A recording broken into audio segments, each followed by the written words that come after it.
Hello everyone, welcome back to Rob's Gaming Table. I'm Rob. I'm Mel. And we're here to play some Arkham Horror The Living card game. We're playing the latest campaign that's been released at the time of this stream, The Feast of Hemlock Vale. Welcome to you joining live, welcome to you joining later. If you're new here, I don't like playing this game, and I only play it because Mel likes it. And then, yeah, I hate that we do it live, so I have to put up with all the people that like the game in chat. It's torture for me. So just getting that out of the way. No, I'm just kidding. It's an ongoing kind of joke, but yeah, I'll get frustrated. We'll have some fun with it. I'll get too serious about it. I'll get competitive. I'll hate the game, but we're going to have fun playing it. We're playing blind. We're going to play on easy, I assume, since that's what we did the last few times. Yeah. Since we're filthy casuals, we don't play this game regularly. We play it once every year to year and a half. But last time we played it was 6 months ago. We played the Innsmouth campaign. And then before that, it was like a year where we played Scarlet Keys. If you're looking for any of those campaigns, if I've done my job properly, you should find them linked in the video description. If you want to watch us play blindly through different campaigns, solo, co-op, all that business, should be down there in some links if you want to check those out. If you want to look at the deck list we're playing today, those should be linked down below with write-ups. Thanks again to community member Yogi Bear. Without him, I probably wouldn't even play this game anymore. So Yogi, thank you so much for taking the time to put together some deck lists for Mel and I. Thank you. Again, I don't know if you did it with good intentions or bad. I'm never sure whether you're just trying to trip us up or make us have fun or just entertain yourself while you laugh as we, play your decks wrong and all this stuff. I don't know, but either way, I appreciate the time and effort you put in. Thank you for providing the deck list. Again, if anyone wants to read them, they're down below. We will look at them on stream, of course. If you're new here, we should be playing this scenario probably within 2 to 3 hours. So if you're only here for gameplay, you came to the wrong channel. Go watch someone else. We're new, we're casual, we're filthy casuals. But we like to set it up. We have a lot of viewers that watch this game and have never played it before. As with a lot of our streams, we're here doing long form content. So we like to explain like the decks we're playing, the characters we have. We like to set it up live since we're playing blind. We're not about trying to make the shortest, most clickable, watchable, clickbaity videos on YouTube. We're trying to be something alternative, as we've always done over the last, I don't know, 10, 11, 12 years. I don't know how long I've been doing this, but anyways, a long time. So that's what we try to do. We try to be a little different. So I don't need your comments basically, saying I should be like this other channel, because it's a good comment. I love seeing that, because it's like, I'm doing it right because I don't want to be like that other channel, because there already is that other channel. So fill in the blank, whatever channel that is, go watch that channel. If you want us to be like them, just go watch them. There you go. Deal with it. Anyways. But yeah, we're going to be playing live today. We're going to go through it. I don't know if it'll really take 2 or 3 hours, but I did look at the last playthroughs. And again, we don't play this game very often. We play the other LCGs also. Lately, we played Earthborn Rangers. We played Lord of the Rings, Lord of the Rings, the card game, no longer living. Star Wars Unlimited, all these games that literally basically come from the same people that worked on this game and use a lot of the same templating, but completely different rules and themes and things. So a little hard to jump between them all and keep them all straight. So we're going to mess up. We're going to be a little slow getting into it. Especially the first episode. I noticed the last two, we took like a couple hours to go through decks, explain what we're doing, look up things, discuss with the chat, get into the actual, read through the story. Yeah, we're building the foundation for the campaign that we're going to play. So that's what we're going to do. Yeah. Is it Mother's Day today? I thought it's like a Sunday. Oh, tomorrow. Oh, okay. I mean, I knew that. I'm not your mom. It's fine. I know. Yeah. I think I have one. So Matthew, thank you for the super chat. It says, Happy Mother's Day, Mel. Hello, everyone. Oh, and hey, Rob. Matthew, thank you so much. Oh, there it is. I love it. I love it. Thank you, thank you.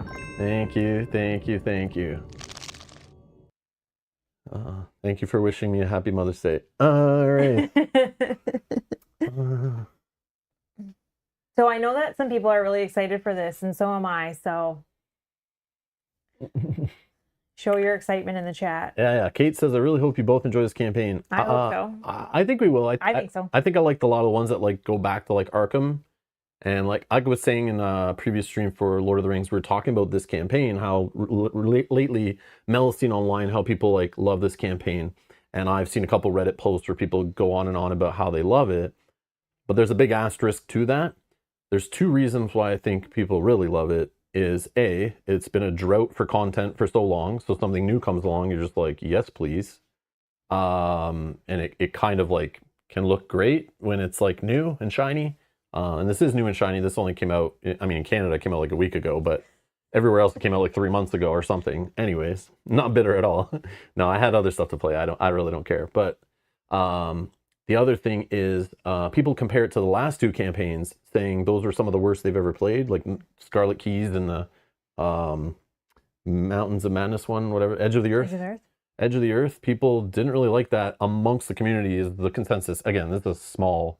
Like, the community who actually go online and bitch about cards in the game is small compared to the amount of people who actually play the game. That's with every lifestyle kind of game, it's like that. So it's like the vocal minority is maybe being a little loud as usual with anything, right?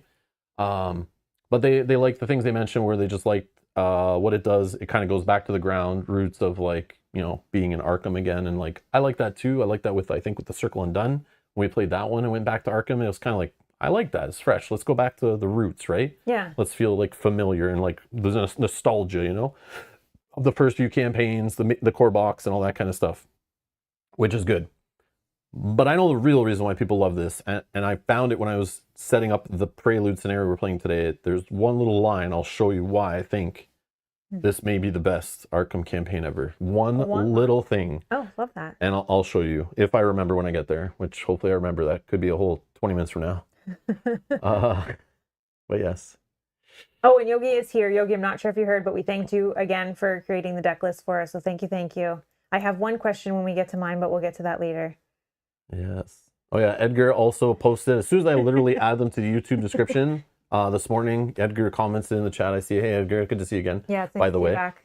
Says, who created the Kohaku deck? The side deck list is ginormous. And I said that to Rob. As soon as I looked at it, I was like, what is Yogi doing to me here? Like, there is 100 cards in my side deck. Yeah. But it's You're good. just giving me lots of options. I do love the way we don't have to go dig for them in the card pool later during a stream. So I don't care how many are in the sideboard. I like that we can get them ready in advance. So Thank you, Yogi. Yep, I love it.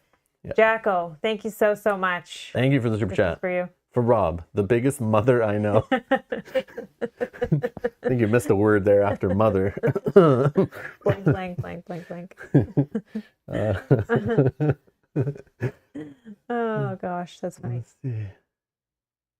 That reminds me, it's been a while since Marvel Champions, but there's new stuff that recently came out for it. Edward, I see it all the time. Yeah. I have Marvel packs sitting on the table that are not open. Yeah. The X-Men stuff came out and I got excited, but I realized at the time I had to kind of cut back on one of the card games because we got into Earthborn Rangers.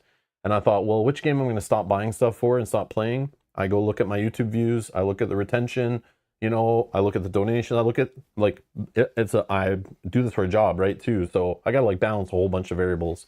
But I look back at Lord of the Rings, and, like, it's a game that's not even, new cards aren't even coming out for it anymore. And more people will sit and watch us play Lord of the Rings, which I'm glad about, because if I had to rank IPs, Lord of the Rings would be I could play Lord of the Rings anything, any day of the week. I love that IP, I love fantasy, you guys know that, that's, like, my favorite thing. But Arkham does really well. And Mel always reminds me of that, and I think it's because she wants to play it more. So she's like always nudging me, like, you know, we have a lot of people in the community who love when you play Arkham. And I'm like, we do though. Yeah, and I'm not one of them. I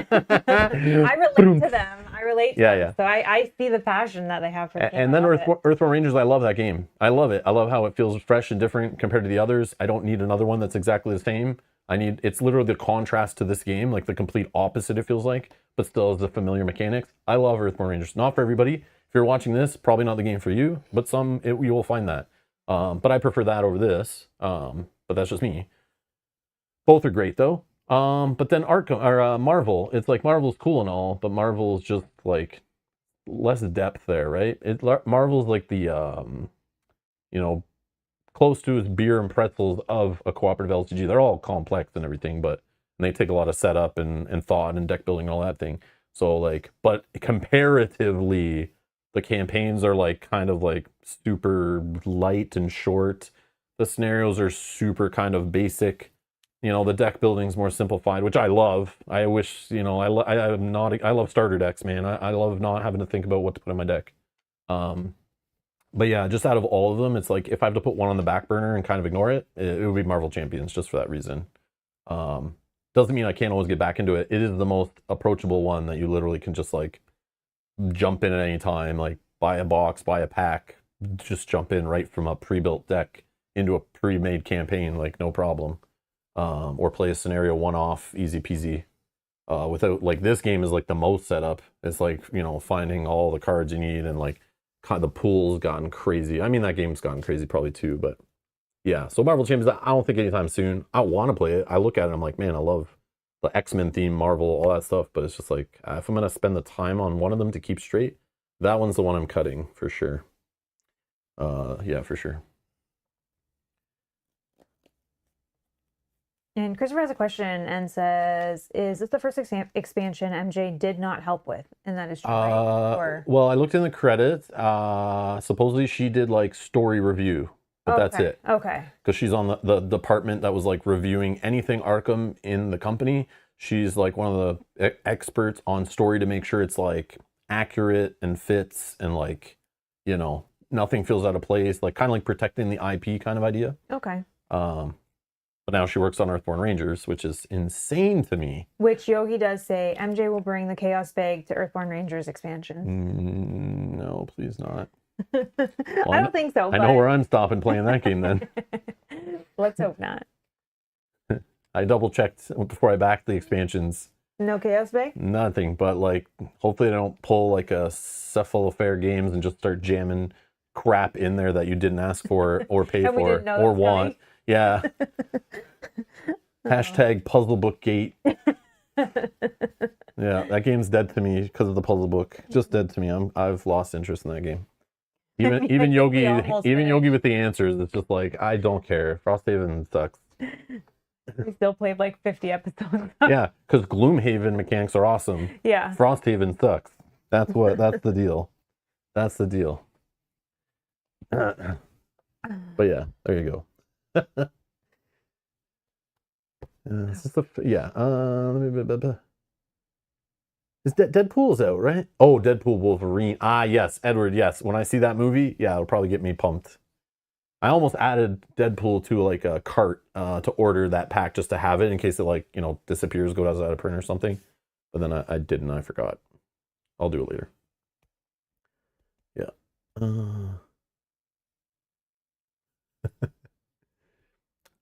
Okay, let's get to business, I guess. So for those that are new, this is Arkham Horror, the card game. Came out in 2016.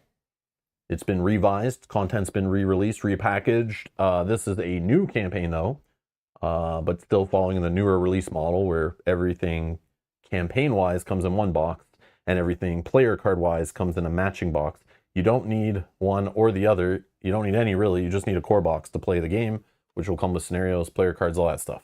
If you want to find more about the base game, go check the video description. There are playlists down there. There's probably a rules video link where you can learn the rules of the game. You can watch us discuss and play like one of the core sets. Me play it solo, us play it together, play with pre-built decks, starter decks, all this kind of stuff, pre-built investigator decks. Go back and watch those. You'll find them in the playlist down below if you're like, really want to start this game from the ground up. But we're playing this assuming you know something about the game. You maybe have watched some of our playthroughs, maybe you played the core set, maybe at least watched the rules video, know how it works. But this is the rank 26 overall on Board Game Geek, which card games usually don't do the best on here. But this is more of like a board game of cards. But it is an expandable game. It's an expensive game if you want to collect it all. But again, you can dive in as deep as you want.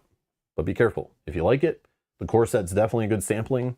There's pre-built investigator decks if you want to play with the Friends collection and join them. Lots of ways to get into the game.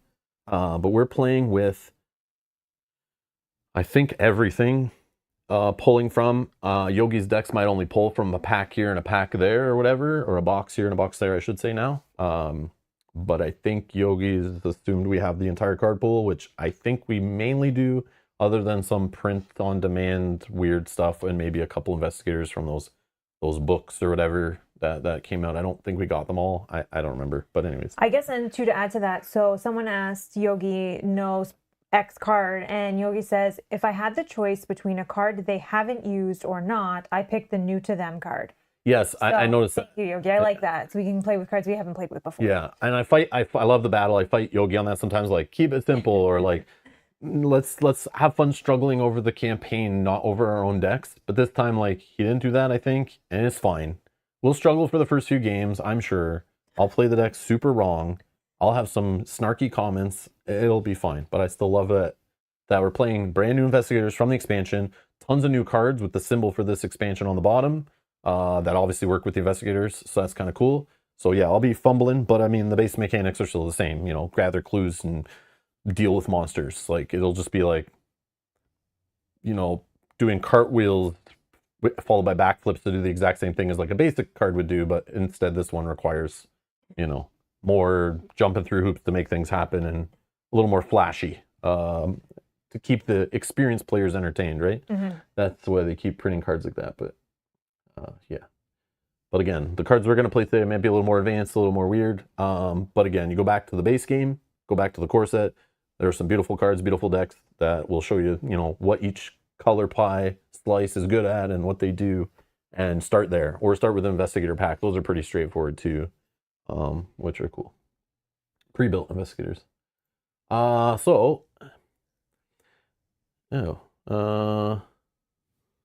Yesterday. Okay, supposedly the Dream Eaters Investigator expansion's available. That's the last campaign of the old stuff we've not played. Oh. So I guess it's releasing in May, and then probably June is the box. I didn't realize this was coming out so quickly. Matthew, 27 months. Thank you, thank you. Matthew, thank you for the super chat. Says, now that we can like our own super chats, how does everyone think about that? I'm on the fence about it. To me, it's like laughing at your own joke. Well, I mean, you don't have to like your own, but other people can like them. But it's like, Matthew's been trained, like, click the like button, right? I say it all the time. People in the chat are like, don't forget to like the stream. So now he's like trained on YouTube to like, he sees the thumb and on Facebook and all these social medias, right? They all have a upvote or a way to click. And it's like, he's just now like, you know, the dog that's just like, click the button for hoping like, for a treat. Waiting. Like, I just need to see it. I need to click it. It's hard, I know. I like it. Also, thank you to all 25 of you who clicked the like button already. Thank you so much. Thank much you. appreciated. Thank you. Thank you for reminding me. I love this box art. Yeah. I love that. It just looks like chaos on the box. Yeah. So I don't know. It just talks about the Investigator expansion. I'm assuming the next one comes out next month or something. Anyways, yeah, maybe we'll play this this Halloween, like in October when we play Arkham theme stuff. I was thinking maybe we try to line up the Dream Eaters there, because I'm assuming the next Arkham like new box, since this one got like delayed, I'm assuming the next one's going to be like a year and a half from now too, or a year from now or so, or two, who knows, or never. Maybe they announce the game's done. Because this is, as you said, this is the last content that we haven't played, and once we play this, we'll have played everything released. Yeah. Okay. Well, except for some standalone expansions. But that's fine. We could always big campaign box. We could always do Return 2 stuff, but I don't want to give everyone's hopes up. There's always like new games to play and stuff, and. But I do want to play this, yeah. Yeah, we'll play it at some point. I do have it, but yeah, sorry, it's totally sidetracked. I didn't notice that when I opened the page earlier. Because I guess it was only yesterday. Yeah, that's but just I want to go here just to show you guys, if you're following along, if you just hit the products page on Fantasy Flight Games website or click on anything Arkham Horror, if you want to follow along the PDF for, if you go to rules, I think, and then find, holy crap, it's like before all the the Feast of Hemlock Vale. This is the campaign guide we're going to be playing out of on stream. If you want to like read anything that I'm like not putting on screen, or like look up stuff, like read rules about this campaign that are specific, we'll look at them here on stream quickly, but or try to do it quickly. But any of the rules are right here. The PDF files are available online. Just go to the website, open them yourself, and you can look through them, follow along, whatever. Because I won't show everything on screen. I might read some stuff from the book because there's codex entries, which we'll tell you what those are soon. But I am assuming like there's tons on all the pages when I kind of flip through it, and it's like when we play, like they didn't do the like take the extra effort of like, you know, you play something like brain fart, like Earthborn Rangers, Tainted Grail, where like they kind of hide stuff from you all throughout the book, and because like make a choice now, flip to page 800 and read section 17b. But if you made this choice, read page 517a or whatever it is, you know.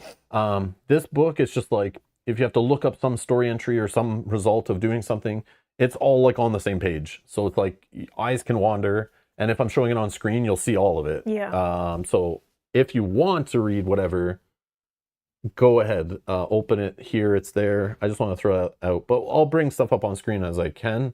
And maybe it's not that important in hiding spoilers. I'm just assuming based on lots of other campaign and legacy games and things, story games we played, they just did the lazy method of just like putting it all on the same page. And it's like, ugh, doesn't make it easy for showing stuff on screen to everybody, right? Are you impressed that it's already up? No, because I'm still pissed it came out 3 months later in Canada. So if it came out on time, it probably wouldn't be there. Well, what it was put up looks like March 4th, which actually is shocking. Yeah, anyways. Yeah. But again, it's new people working on this stuff. Yeah. So who knows? The new company, right? They're now been sold off. Asmodee's like on their own now. They're their own company again. Not owned by like some investment firm. So we'll see how that changes things. But yeah. Okay, what's next? I guess we can maybe go to the rules that we're just talking about. All right, so this is that PDF I was just talking about.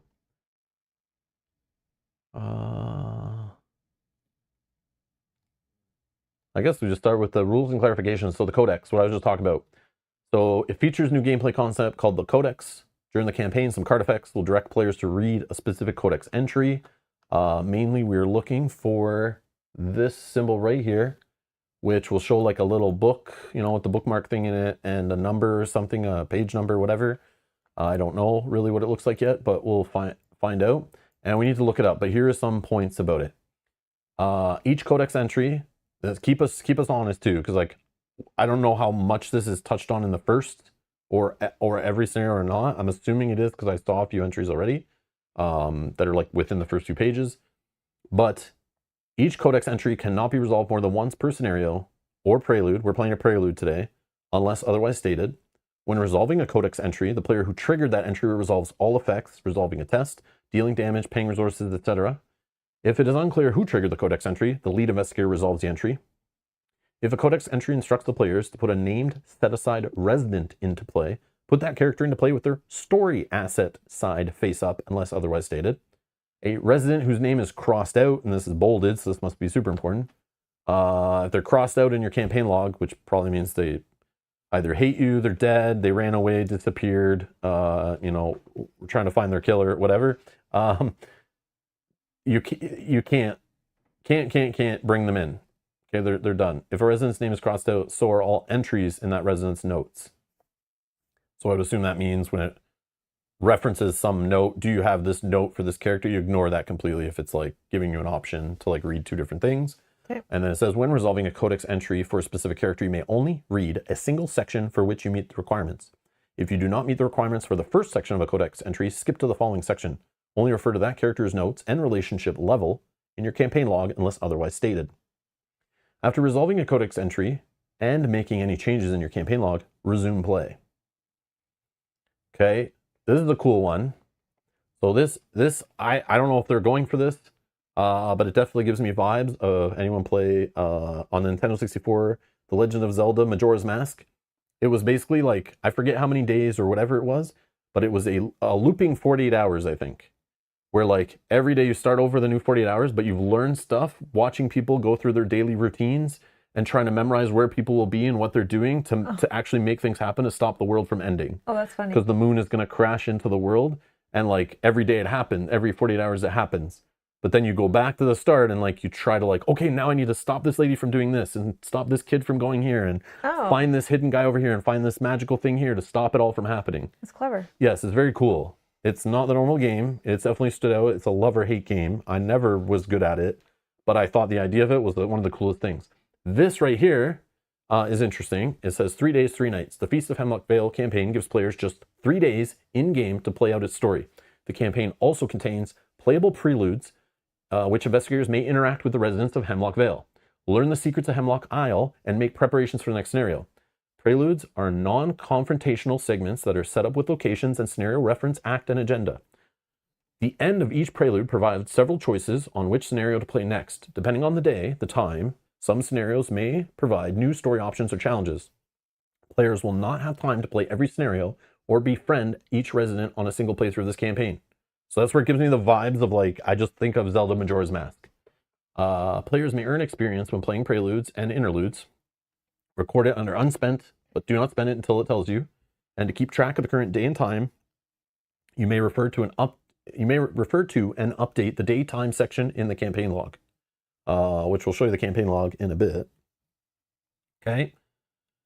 I'm also going through all this because some of this stuff is new to this campaign. This is definitely new to us. It help you guys follow along. Also help people if you're watching live, call out things if you're not sure because we might forget. Don't assume we know what we're doing here.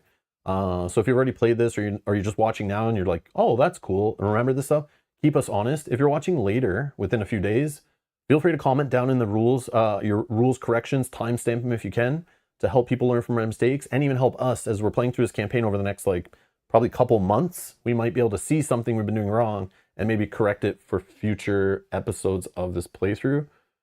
But maybe not. I'm not going to worry about it too much, but just letting you guys know, that's why I'm kind of going through this. So like Mel and I are both on the same page. I did read through this a couple times over the last few days. I read it too as well. Yeah, but like, let's make sure we're all on the same page because I will forget the little things of like, oh, we're not supposed to do this with the campaign log at this point, but we're supposed to do it for this point. Like there's little weird things. So this is resonance and relationship levels. At times, story text may instruct investigators to increase the relationship level with a particular resident. If instructed to do so, check the campaign log to find the specified residence entry. So when referring to the relationship level, it's the number of checked off boxes beside them, super basic. If you add a check mark, put in the leftmost. If you remove one, erase it. So use pencil. I'll give you the eraser. I got pencil and eraser. Oh, if you got the other one. I got a sharpener, eraser. I'm ready. Yeah, you are ready. I thought of it already. Okay, I got Mel her equipment. I'm ready. Now I make sure I log it all correctly. Yeah, you have one job. You have one job. Everyone note, if it messed up the campaign log, yeah, it's on me. All on Mel, all right? We blame Mel. I don't like this pressure. Okay. And then, oh yeah, you might be setting residence level to 0. Obviously, erase all checkboxes. And then it says in bold, any resident whose name is crossed out in your campaign log cannot enter play during preludes or scenarios. So that's key. Twice now they bolded that and put it in. So obviously in playtesting, someone broke that multiple times. Location adjacency. We've dealt with this before. It seems pretty much similar to other campaigns we played. Basically, cards can only be adjacent orthogonally, up, down, left, right, beside the cards. But during preludes and scenarios that utilize the Vale encounter set, including the one we're playing today, they're only connected by their icons. And it'll tell you when they're connected by icons. But I think most other scenarios, they're just doing this adjacency thing. Also note, if it tells you to put a new location into play, it sounds like you can choose whether to put it above, below, left, or right, but you can't put it where one already is. You have to pick an empty spot. And if they're all full, you can't put any new location down. Okay. So it sounds like we're going to be exploring places we have no idea what's going on, and we can kind of go whatever direction we want. That's what I'm feeling. I think we've done this before in a few times in other campaigns already, as it sounded familiar. So we've played with the alert keyword, I think, before. It sounds familiar, but it could be from another game that I'm thinking of. But some enemies have alert keyword. So in here, they've put rules that I guess that are not in the base core set because they assume you could buy this campaign. It could be your first campaign you're playing after buying the base game. You can pick any campaign that's available and jump right into it. And you don't even need the player card expansion for it. You could literally play with cards from the base game, maybe run it on easy if you're doing that, or grab an investigator deck. But I like the way they put just the rules there, like this are rules for this expansion. You're probably not going to find the base rules because, again, they don't want to overcomplicate it, things, which is nice. So each time an investigator fails a skill test while attempting to evade an enemy with the alert keyword, after applying all results for the skill test, that enemy performs an attack against the evading investigator. An enemy does not exhaust after performing the alert attack. This attack occurs whether the enemy is engaged with the evading investigator or not. Day and night. During setup, during this campaign, players may be instructed to put the time marker card into play. We'll show you that in a sec. To do so, find the time marker card in the first day, the second day, or the final day encounter sets that correspond to the current day and place it next to the agenda deck. This is the current day and time. Some cards have different effects depending on whether the scenario takes place during the day or night, and it'll tell you on the card. If it doesn't, just do whatever it says. Steven! Steven, Thank you for the super chat and supporting us for 17 freaking months and more. Hello all from Bonnie, Scotland. Thank you. Hello. Hello. Thank you. Thank you. Setup instructions may have specific instructions depending on the current day and time. Like for example here they have, if it is day 2, put River Hawthorne into play at the Cranberry Bog. Only applies when playing that scenario as a day 2 scenario, not a night 2 scenario. Elusive is a thing. So basically an enemy that attacks or you attack, they basically run like chickens to an adjacent location, preferably one without an investigator. So they waste my damn actions because I'll have to attack or you attack, move, and then attack again, you know, and then they run away again if you haven't killed it. It's like freaking annoying. Yeah. But yeah, I think we've dealt with that before in this game. Patrol, definitely we've dealt before. I feel like that was a thing for sure in that hotel. Oh, yeah. The murder at the Excelsior Hotel or the casino one. Oh, yeah. Where I think there's like patrolling. area. One of those two or both. I don't remember. There was patrolling happening. So that's just basically an enemy who patrols, kind of like Hunter, except for they patrol towards whatever the patrol target is, kind of, in the shortest path. And if there's a tie, lead investigator can, or we can just pick which way they go. Okay. I guess before we do this part, let's go to our decks-ish, I think. I love all the emojis being spammed in the chat. Yeah. Love that. Someone's People finger are is excited, and we love that. someone's having a seizure on their phone screen or their mouse button. Show your excitement for the stream today. Someone needs help. They're crying for help with the symbols, but I appreciate it. Thank you. Okay. Oh yeah, here's the part. Okay, campaign setup. I just want to show this. Here's why this may be one of the most some people are saying top 3, one of their favorite campaigns ever in all of Arkham Horror. We'll see how that settles after the game is done out for a year.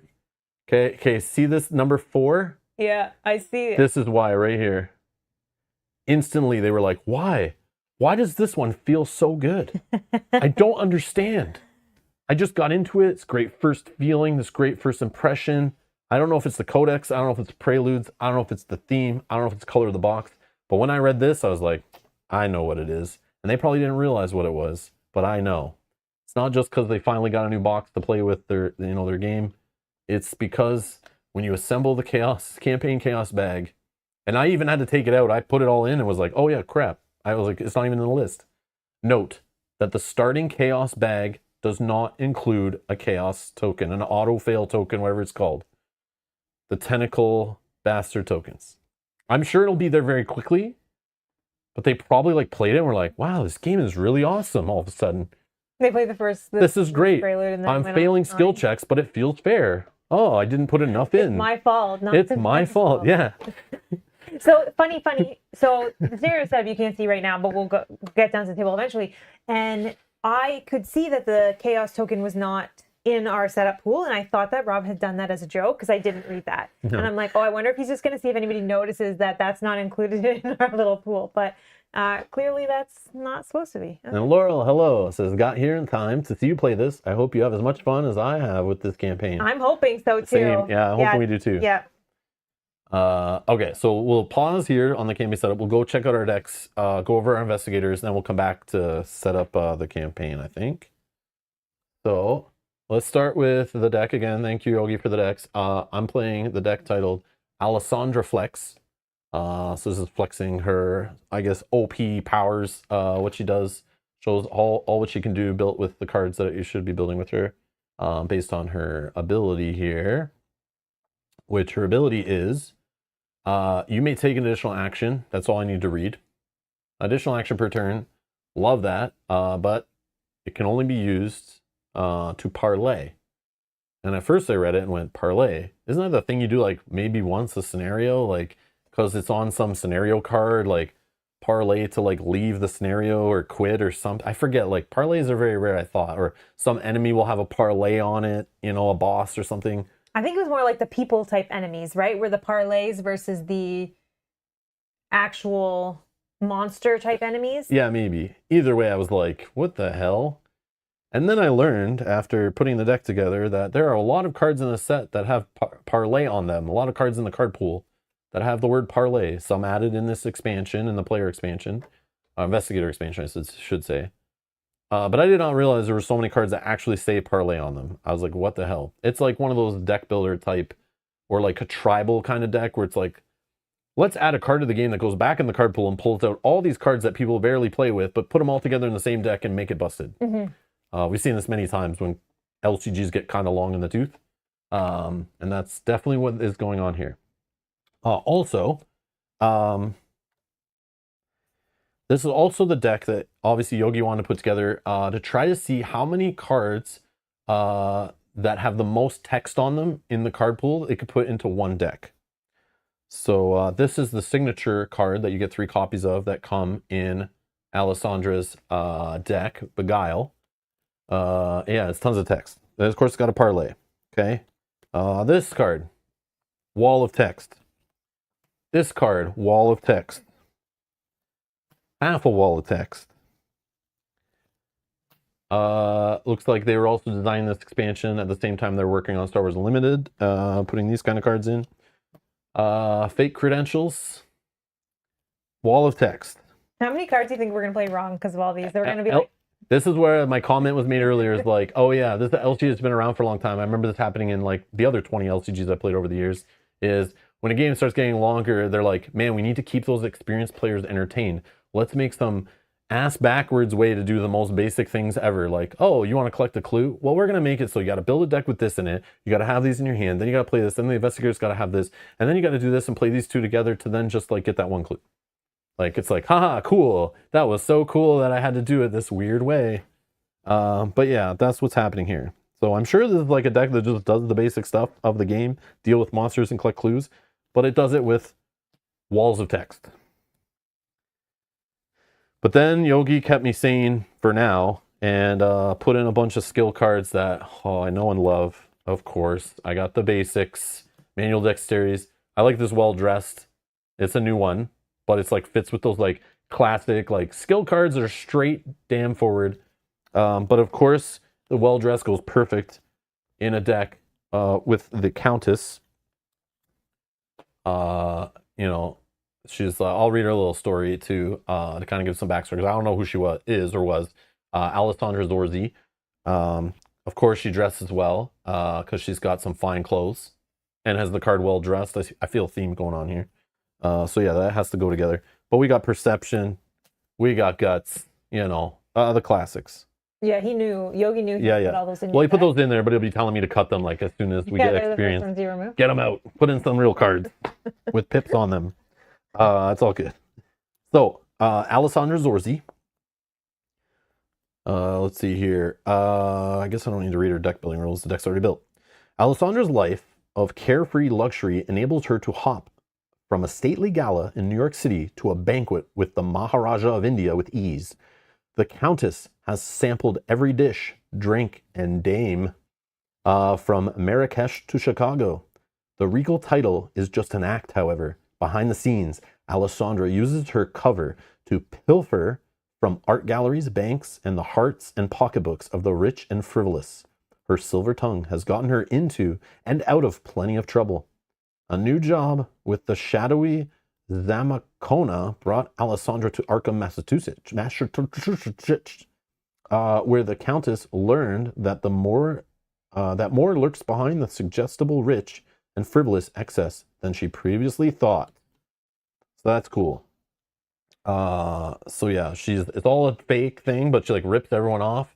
I love it. I love it. She's trouble. Yeah, which is great.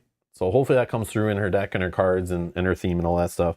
Oh yeah, let's show decent stats too, other than her fight. Yeah, well obviously she's an evader / clue gatherer. She doesn't look like the type that's fighting. So I'm assuming Yogi switched us up, right? I think we talked about before where it's like, I always play the fighter and the monster guy, you play the evading and going and collecting clues. I think this has been flipped based on this. I haven't looked at any of Mel's cards. I didn't look at any. I didn't even know who you were playing. I haven't looked at your investigator, nothing. I was just like, I don't even care. I'll let you figure yours out. I'll figure mine out. I'm a little overwhelmed. We'll just deal with it. We'll learn it after a few scenarios. Mine may have some influence on you, which you may not like later. Oh, no. Okay. We'll see. But let's show the weakness, the signature weakness or whatever that comes with her. So Zamacona is an elusive, freaking elusive enemy spawn nearest empty location available. Alessandra Zorzi cannot parlay with Zamacona. Forced, the first time Alessandra Zorzi parlays each round, place one doom on the Zamacona. So yeah, I'm gonna be like what you do with me, like, can you please kill my weakness? Can you please, Mel? Can you kill it, please? It's annoying. I can't deal with it. It knows my tricks. Kill it for me, please. Blanky Cat is finally here. We can start now. All right. Hey, what's up? Okay. She's a drifter and a socialite. Love it. And she loves a good party. Who doesn't? Oh, I love a good party. Who doesn't? So great. Yeah, so the theme is there. I like the rogues that they're like ripping people off and they're like criminal kind of elusiveness. I love it. Okay, so that's the deal. The one thing though that we haven't done, and I saved for today, because it should work here better than me shuffling and all that stuff, is I think, let's see if this is gonna do it. We need a random basic weakness, which I'm going to click this, and hopefully it doesn't like last time. I remember one of them was like, I'm all about hoarding resources, and I got the card that rips away resources. Oh, yeah. I remember that, and I was like, how? How out of all the cards? So this expansion added new random basic weaknesses to the pool. 3, I think, only. I was debating on pulling from those only, but it was like a very small amount. I mean, it's like 4. But let's see which one I get. Hypochondria? That's the one with like the sink and the blood and the mirror, cracked mirror or something maybe? Something like that. I think. But maybe not. Maybe I'm misremembering. It is. The sink and the bloody hand. I thought so. Revelation. Add hypochondria to your threat area. Force. After you take 1 or more damage, take 1 direct horror. 2 actions to discard it. This is like a core set one too, I think. Not the worst, I feel. Yeah. So that's the random basic weakness that I'm locking in, I guess, based on the app. Locked in. Locked in. I put in the whole card pool, so it should pull from all of them, including the newest, but yeah, I'll shuffle that more in a bit. All right. So yeah, again, we have little sideboards. You can check out these decks. They are linked in the video description. If you want to help us when we're going to spend XP, maybe at the end of today's episode, maybe at the end of the next one. I don't know when they're going to let us do it. They kind of get stingy lately, it feels like. And it already has warned us, you won't always be spending your experience. So, but if you want to see what is possible, we're only going to pull from what's in this list. And please don't fight with Yogi, and don't try to get Yogi to change the decks. They're always pretty cool, and they do cool things. And we'll all together kind of like modify them, and we can work on them at the end of a scenario. Or if Yogi's here and is just like, okay, based on this, put this in. We can discuss too, if someone else has like a other suggestion, we can do polls, all that stuff. But play along. Like, feel free to look at these between episodes, during the episodes. Check out cards, maybe help us with like mulligans and that kind of stuff. All the information's there. Check it out below. I'll try to update the link in the next episode if we modify it, or I'll just keep it the same. And we'll do that as we play. That's what we usually do through the campaigns. So you can always check the video description for like the latest deck list as we modify it live on stream. But that's kind of how they function. Let me save this one though. So it should be updated. And then there's a synopsis here. So parlay is my way to victory. Find what you need with Lucky Cigarette Case. Okay. Replay fun parlay events. So it's got some recursion with Eldritch Tongue. Make the test difficulty close to 0 with Fine Clothes. Generate endless resources with Dario and Bianca to spend on Lola or Streetwise. And a mulligan, I should always be looking for my Lucky Cigarette Case to put inside my Fine Clothes. And then the upgrades, we can look at this later. Okay, over to Mel's deck. Mel is playing, I don't know how to say it. I'm probably gonna say it wrong lots of times, but it's like Kohaku Narukami? Looks right. Scholar, Blessed, Cursed. I don't know how you're blessed and cursed, but sure. You'll find out. The blessing is a curse. So willpower 4. Oh, you have good intellect too. Yeah, Yogi was saying, so they're both are flex, which means you can do cluing and fighting both of us. So the flex is not like flexing like you're so good at something. You're saying flexible. Flexible. Flexible, like we can do both. I see it in the comments now. Yeah. I assume it was like, all right, I'm gonna flex how balling, like overpowered this investigator is. Like, you know, like that's But what I thought you meant. I think in the past, Oh, Yogi this has is built like cool. one trick pony decks for us where Yeah, I'm yeah. more the clue gatherer, you're more the fighter. Yeah. These are more flexible. We can kind of split up on our own and kind of Yeah. handle the situation as it comes. Like I would have Hopefully. like I would have like 2 cards in my decks. Maybe that could get a clue off something, and we like if you're all the way across the other side of the scenario, we just kind of like lose. Yeah. Or like if you have a boss monster with you, it takes me forever to get over to deal with it, and like that kind of thing. So this is neat. Yeah. This is neat. Okay, I didn't realize. So I do have one question for Yogi, and I'll probably ask the question first because then Yogi has time to respond. So first of all, my sideboard has like every single card in the card pool. No, I'm just kidding. But it is a lot. What the? When I was getting them all out, I was like, okay, it's never ending. But in my side deck, Yogi, you have 2 Holy Rosaries that are in the main deck. I assume that either this is an error or was this supposed to be something else? I'm unsure. So just wanted to clarify with that. Yeah, because there's two here, and I think we only have 2 in the whole I couldn't pool, find it anymore, right? I don't think. It's the same. It's not like a Holy Rosary in another aspect, right? Right. So I'm thinking it could have either been that they were already in the deck, so like it's removed, or was that supposed to be something else?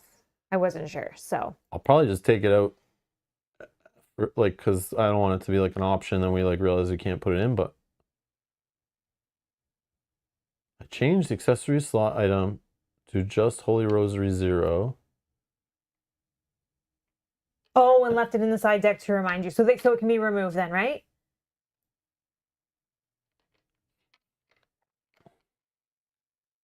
Okay, because I was like, I don't know. I'm thinking. I was like, I don't even think there was another Holy Rosary with more pips on it. I could only find the blue one.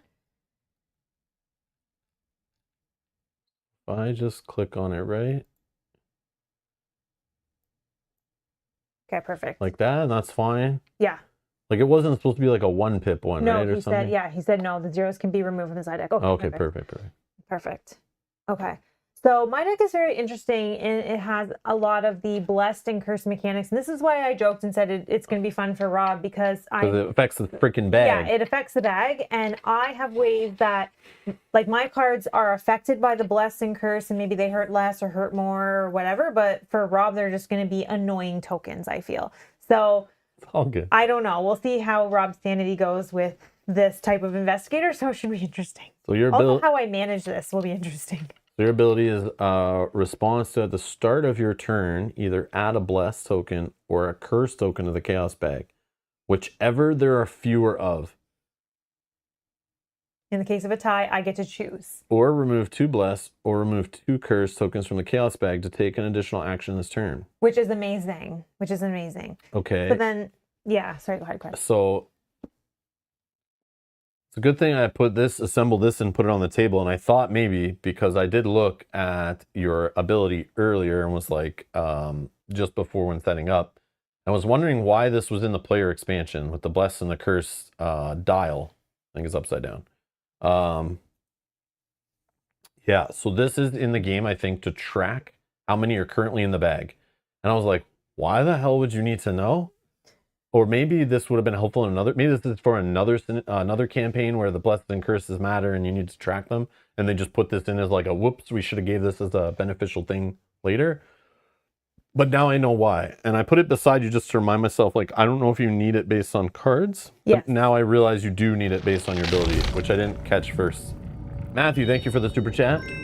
Mel is allowed to cheat on Mother's Day weekend, and Rob is allowed to sleep on the couch.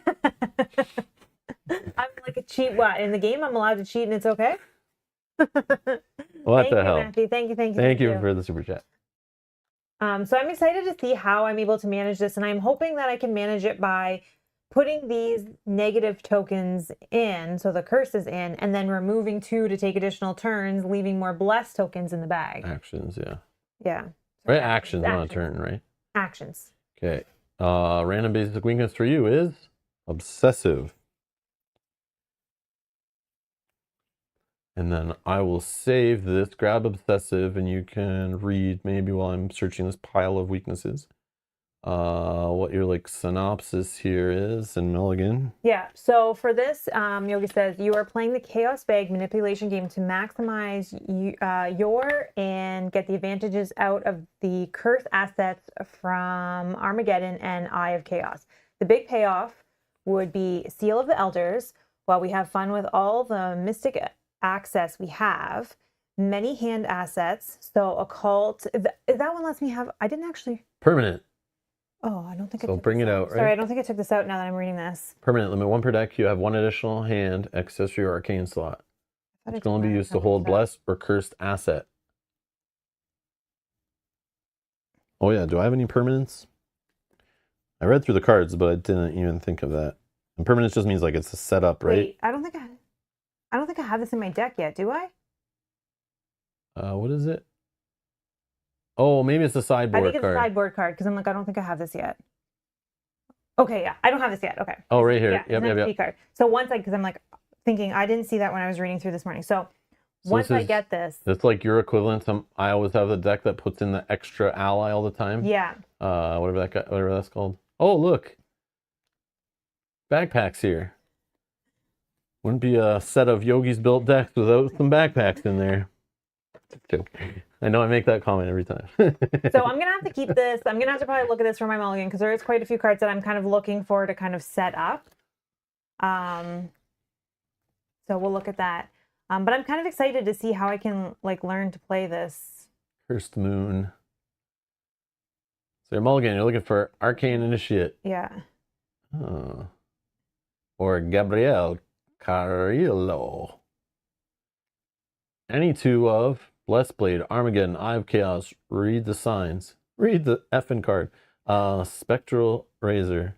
And any two of those utility cards. So like it's a lot. So I'm gonna have to kind of look at this and kind of see like what combinations I have and how because I might want to open this on your phone to check. My phone's upstairs, but yeah. And then upgrades. There's lots of upgrade packs here and stuff. This is awesome. Like what we want to do. So again, links are in the video description if you want to read this more closely. Hover over cards, understand what's going on here. We'll look at it when we get to the upgrade point of things. But you just want to understand the deck yourself and like what's happening here if you want to play it yourself. Or if you think I'm playing a card incorrectly, you can easily bring it up here, read the card. Because I've read through all my cards and I think I understand them all. But it's going to be crazy. It's going to be interesting for sure. At least until we play like a couple scenarios with our decks and kind of like learn how they flow. So... Blanky Cat says, Backpack is just a really good card that goes everywhere. Yeah. Unless it whiffs.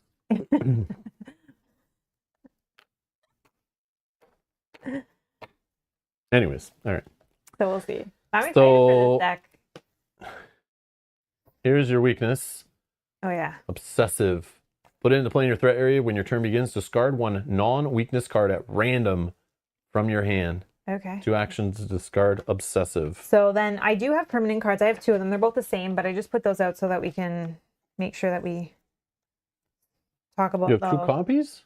Yeah. Are you allowed to start with 2 like that? I don't remember the rules of this game. But permanent. When you purchase Arcane Research, suffer 1 mental trauma. Do you have to do that like at the start of the campaign? I believe so. So I've put 2 out. I had them on the card. Oh, okay. After each scenario of a campaign, reduce the experience cost of the first spell card you upgrade before the next scenario by 1. So I assume they stack, right? Or does it have to be each spell is only reduced by 1? But I assume the first spell I purchase with experience, I can reduce by 2. And then I start with 2 trauma on myself. They stack. Okay, perfect. Oh, wow. Perfect. So I've stacked them on top of each other as well. And then these are my cards that are added in. Perfect, they stack. Okay, that's what I was kind of thinking. That's my weakness. And then your like signature cards, right? Yeah. Book of Living Myths. Chronicle of Wonders. It's an item tome, blessed, cursed. Kohaku? Deck only. Reaction: when a chaos token will be revealed at your location, exhaust Book of Living Myths. Search the chaos bag for a curse or a blessed or a curse token, whichever there are more of, in case of a tie you choose, and resolve it instead. Interesting. What the hell, Yeah, man? there's going to be a lot of bag manipulations. It's going to be interesting to see. Weeping Yuri? Monster Geist, elusive, and a hunter. What the heck? Prey, your guy. Forced. After Investigator reveals a blessed token or a curse token during a skill test at Weeping Yuri's location, if it is ready, Weeping Yuri attacks that investigator, limit once per test. Oh, it's gonna be mental, like trauma damage. Yeah. You have 8 though for your trauma and 6 damage. Yeah. I'm a 7/7, which is like the best numbers. But I start with 8 or I start with 2 already. So I'm technically right now a 6/6. So we'll see what happens. And I just want to, I'm just going to pull my other token off to the side. So I'll keep the 3 out, but if I get the extra, if I do bag manipulation, then I'll bring the other one on so that we remember. Okay. Oh yeah, I need to. Yeah, I have a setup here somewhere. So we choose investigators. Take your trauma damage / horror. Done. Oh yeah, I forgot to look. I'm looking for permanent, right? If I'm gonna set up a card. I'm assuming too that these arcane research that are permanent, like later I can remove them, right? If we're not really going to be upgrading spells. Like let's say we put all the spells in early, then we can remove them so that I don't have to take the mental trauma at the beginning. That would probably be ideal, right? Your Because I could remove it as one of the cards when I switch out my deck, I'm assuming. I don't know. No? Okay. No. Well, I mean, oh, it's stuck with you forever. Oh, okay. Yeah. Because it's permanent, I guess. Oh, that sucks.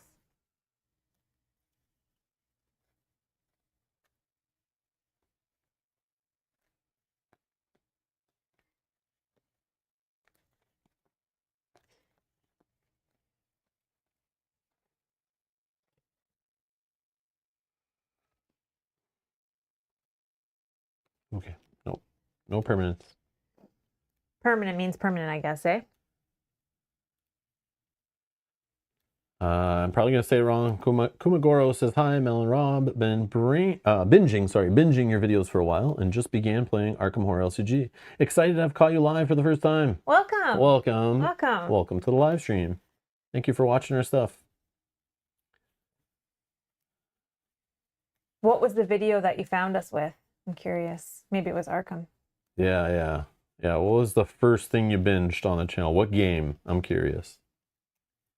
That's always a fun question. Oh, the Key of Solomon will allow healing when you get it. Okay, good to know. Healing is in the sideboard. Okay. Choose one of the investigators to be the lead investigator. You. Okay. Assemble and shuffle the investigators' decks. Doing that right now. Token pool, chaos bag. Okay, chaos bag, we'll do it when we get to the setup in a sec. Collect starting resources. We already got the 5, which I'm assuming that's what we start with, but we'll see if the campaign modifies that. And then we'll draw opening hands in a second. Which in this game it's only 5. Okay, hold on, where are we here? Boom. Here. So we're gonna play on easy. We're just playing blind. Whatever. We're filthy casuals. I'm sorry. That's what we're gonna do. We want to dance. Okay. We want to dance. I do want to feast usually, but I'm trying to work on that to lose some weight. So I should probably dance instead of feasting. You like to party, right? It said. I love to party. Yeah. I don't want to be transfigured. Mm-mm. I'm not feeling like the Abyss right now, but I can understand why some people would want the Abyss. I can totally understand, but I do love these things here. Okay, so today we're going to dance. Okay. More cardio dancing, yeah. Oh, it's Final Girl videos were the first that you watched. Nice. Then other solos like Legacy of You. Oh, awesome, awesome. I don't get it. Why would you start with something called Final Girl? That should be the last. Like you're doing it all backwards. Final Girl should be the final videos you watch, not the first videos. Doesn't even make sense. Oh, Slice also said Sword and Sorcery brought me to the channel a while ago. Still Oh yeah. To the table, go figure. Sword and Sorcery's fun. I love that game too. Yeah. Are you still don't you don't want to play without painting the miniatures? So you're just staring at them like one of these days I'll paint them. One of these days. All right. We're now ready to begin at the prologue. Okay. I'm going to show the art. So this one, hold on. I'm going to do something here. This is one of the pages where like I want to do this as a poll. So if you've never played this before, great. You're gonna vote on a poll. You're gonna help modify what's happening. I've already kind of like seen that there's things on this page that I wish I could have not seen. Oh, I haven't seen. I know you haven't. So what I'm gonna do is try to do it like this. And hopefully you don't see the second column. Nope. I gotta zoom in a bit more. The best way I could do it and keep it on the screen. Otherwise, I'll just read out of the book. If it's no, this is awkward. Okay. I don't know if we should be reading this already or should we be pulling our cards. We should probably do our hands first. Okay, stuff, hands. Right? All I right. think and put Hands. these into the Yes. bag. Right? These are. Oh yeah, let's double we check double check? that. Right here. We'll just double check it here so I don't have to undo what I just did. Whoopsie, sorry. Okay. So 2 plus 1s. Yep. 3 zeros. Yep. 3 minus 1s. Yep. 2 minus 2s. Yep. 1 minus 3. Mm-hmm. 2 skulls. Mm-hmm. And the beautiful blue star. Yep. That is correct. Put them in. Well, first actually put it upside down to show that you haven't stuffed anything in there. Yep. No blesses, no curse by accident, no secret pocket, anything like that. Okay. No. This is just your normal Arkham Horror bag that finally they added to the game instead of telling you to use an opaque container. Hey, So- I mean, they added this. Yeah. Which, I mean, we're upgrading here, FFG. Only took 8 years and 25 expansions to finally give us stuff to help us out here. Cheap bastards. Anyway. Okay, and then I have just to show you, I have all the blessed and curse tokens off Yeah, the yeah. side here. We got They will- tons of tokens everywhere. They will be added to the bag. It's a Fantasy Flight game. Many, many tokens. Don't worry. All No right, shortage in tokens. All right, let's draw 5 cards. 5 cards. And this game has the not enough cards, but great mulligan. Okay, so I'm looking for Lucky Cigarette Case Rate, and I think Fine Clothes was the other thing. And then if you'll, yeah. Oh, you'll have to bring up on your phone. I can't I don't- keep going back. No, to I the- know. I don't have it. list. I just want to look at it for 2 seconds while I have my cards in my hand. Oh, okay. My phone is upstairs, sorry. Oh yeah, that's right. No, down, up a little bit. Up, right there. Okay, that's good. That's good. That's good. I think I just keep those, right, Yogi, based on what you're saying here, and I'm mulliganing these 2 away.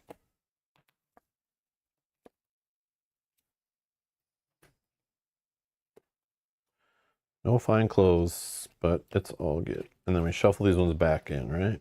Yeah. Yeah, I think I'm just gonna mulligan these 2. You're going last to first. Thanks. Nope, I don't get that. Okay. Hey Nick, how's it going?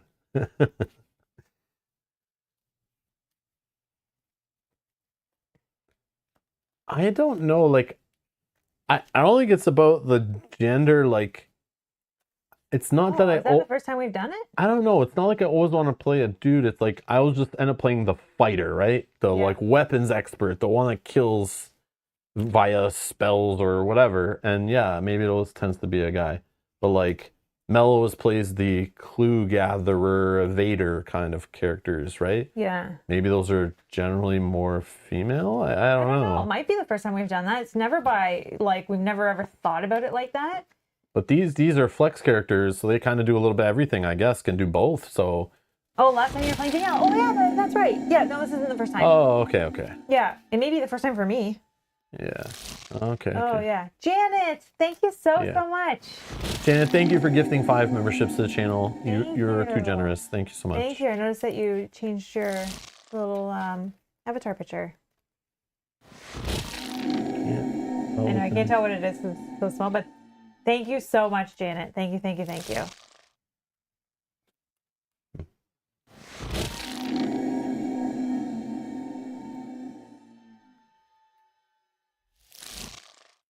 Yeah, I think I tend to play more of the female investigators, and they're just kind of, as you say, they're more. This one's backstory is super fun, yeah. Yeah, it's like that's just what I want to play. I want to read your guys' And backstory. he does say that I picked the investigators based on deck building, yeah. And we Oh, do. okay.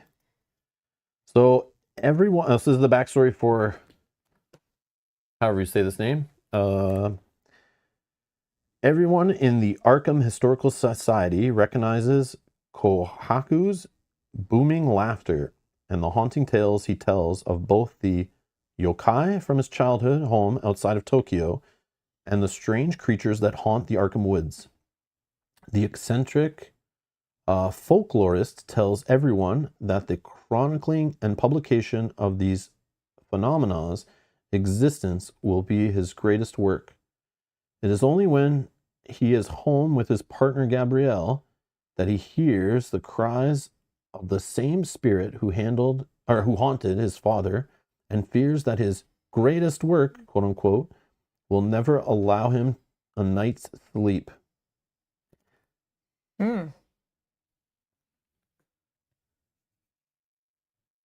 That's Alexandra. Yeah. Alexander or Alexandra, like, yeah, awesome art. Always, I've noticed. Yeah, this one too. Like, does a great job of the character art. Almost as good as Magali. Almost. Oh, it's right up there with it for sure.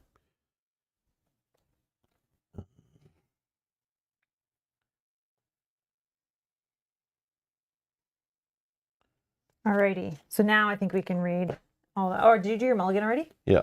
Okay. Yeah. Okay. Alrighty. Oh, and it just says you played Lily Chen. Yeah. Yeah. I just always remember I played the fighter. Like, I don't remember who really. I remember some of them. But yeah, I just always gravitate towards that. I think it's because, like, also early in the game I was like playing Roland. So it's like I kind of bonded with like the blue pie slice, whatever, color pie. The color. Welcome to Hemlock Vale, everybody. June. Of course, then Matthew, like right when I'm about to get started. Thank you for the super chat, Matthew. Thank you. I usually play a chick because they are more smart than the dudes. Bro, dudes. June 1926. Miskatonic Survey, June 1926. Members Marquez, Musgrave, Etali. After 3 separate reviews by Miskatonic University's board and grant committee, we have reached Hemlock Isle. Our driver took us across a natural land bridge they call the Causeway, only traversable at low tide, to a small fishing village called Aquan. Bertie showed the locals several sketches and photographs of the alkaline blossom, but the locals would have none of it, or maybe none of him. Bertie is exceedingly chipper. The survey consists of myself, my assistant Bertie Musgrave, and some contacts of Dr. Armitage. He insisted they accompany me as part of the terms of the grant. I just hope they don't get in the way. The island is private property and has been off limits to visitors for some time, until now. The locals are advertised some kind of festival throughout New England, even as far south as Boston and Arkham. There were no lodgings in Aquan, and according to local rumors, camping on the island is a risky affair. The locals were unresponsive when I pressed further, but I was at least able to procure a map of the island as well as some basic supplies. We were all but resigned to pitching a tent west of Aquan, but then we met a young man named Theo, who offered us lodging in a village called Hemlock Vale. So it's not that we're in Arkham, we're like in the area of Arkham, but it's like not globe-trotting and adventuring in the mountains or jungles and that kind of stuff. It's like back to like Massachusetts, which makes sense. That's what people were saying. Like it kind of goes back to the like, you know. Okay, I get it. Dr. Rosa Marquez. But really, I think you're gonna love it here. Theo shouts from the truck window. Dr. Marquez, athletic and well tanned at 40, closes her survey journal and looks up at the sky. I don't know anyone who doesn't love Hemlock Isle, Theo continues, and I don't know why we haven't invited folks sooner. I assume you're here for the feast. Is this feast some sort of local tradition? Bertie says in a crisp British accent. The breeze stirs the round man's shock of thin hair as he leans forward eagerly. This is the first one ever. Everyone in the Vales pulled out all the stops so everyone feels welcome. We're just so excited to have visitors. The young man laughs as your truck crests the hilltop. Hemlock Isle stretches away in every direction. The south, glistening black lake. To the south, glistening black lakes dot a tangled marsh all the way to the coast. Up north, white-capped hills gather around jutting obsidian rocks, resembling an exposed spine. Past a huddle of hills, the dense western forest grows up the rocky hillside, bisected by a wide river. And even further north, past the white hills, a bleak, rocky coastline at the edge of the stately Atlantic waters. Is a bleak coastline. Okay, one sec. Have to be careful. The road takes you past lush farmland into a village nestled in the hills. Gaudy floral arrangements and brilliant ribbons hang from the rooftops and fence posts. A prismatic rainbow shivers in a cloudless sky, lending the scene an idyllic air. As the truck rolls to a stop in the crossroads, locals and children in white gold cloaks and wooden animal masks gather around you, grinning from ear to ear. Wilcomen? Wilcomen? I don't know what that is. An imposing woman with a steel gray hair and white gold cloak cuts through the crowd. Welcome to Hemlock Vale. I am Mother Rachel, and these are my people. What brings you here? This is a cult. Yep. Welcome to Cult Island. The investigators, aka the live chat watching, must choose one. Oh, it's German. Oh, it's German for welcome. Oh, okay. Thank you. Willkommen. I don't know if I'm saying that right. Okay, so there's like a German theme to this. Okay. And the feast is like Oktoberfest? Is that what's happening here? Beer and sausages all around? Is that what we're getting into? I'm down. So down. All right. Let's start a poll. Okay.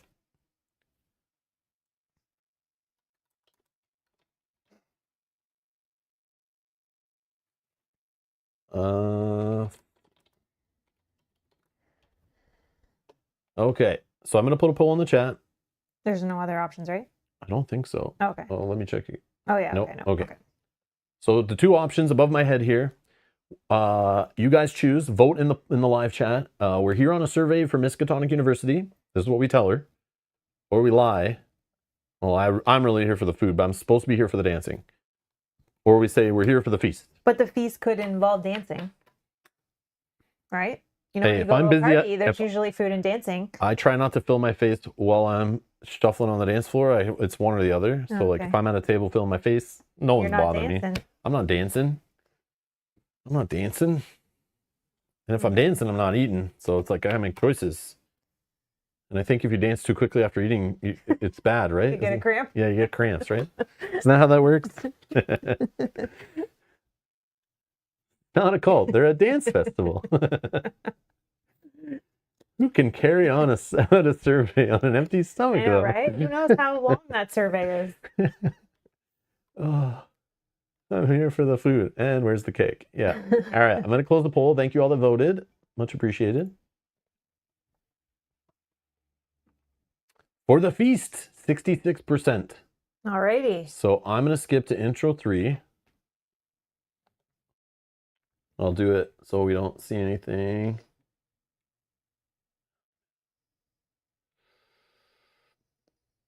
Okay, let's do it like this. The matron smiles benevolently, and we are overjoyed to have you. Our food and shelter are yours. The feast is in 3 days' time. We ask only that you open your heart and mind to experience our way of life. It is a call to everyone. AKA the summoning is what's happening on that day. They're eating food while they're summoning monsters or sacrificing goats or something. Okay. Dr. Marquez shoots you a sharp look as she leans forward on her cane. Actually, we're here on a survey from Miskatonic University. What did she just say that for? Come on, man. Can't trust her. So add 1 Elder Thing token to the Chaos bag for the remainder of the campaign. Still not the red token, though, but that's still sucky. Yeah, we have to be very careful. We don't want to add that red token in ever.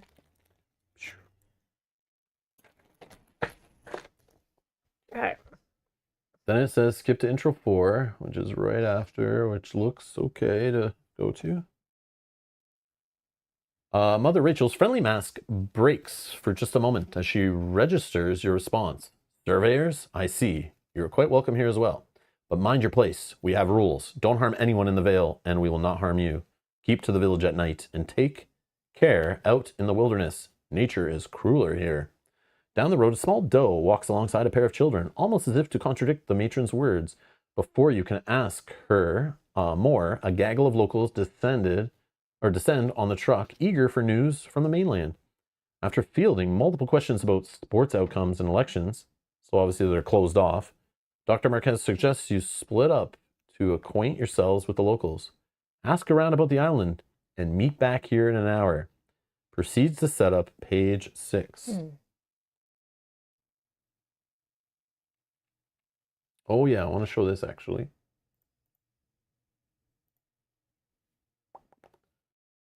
So in here they have a map.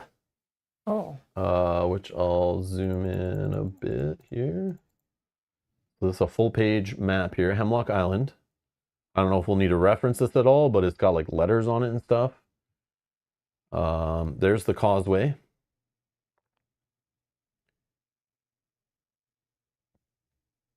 Aquin Harbor. There's some little isles. Something in the middle here, A. I'm assuming these connect to like specific scenarios, like where we can go check things out. But I love when we have maps for anything. Like that's why I like the Scarlet Keys with the map in the world, like going around the world and stuff. I think it's fun. Oh, here we go. The legend. Village of Hemlock Vale is A.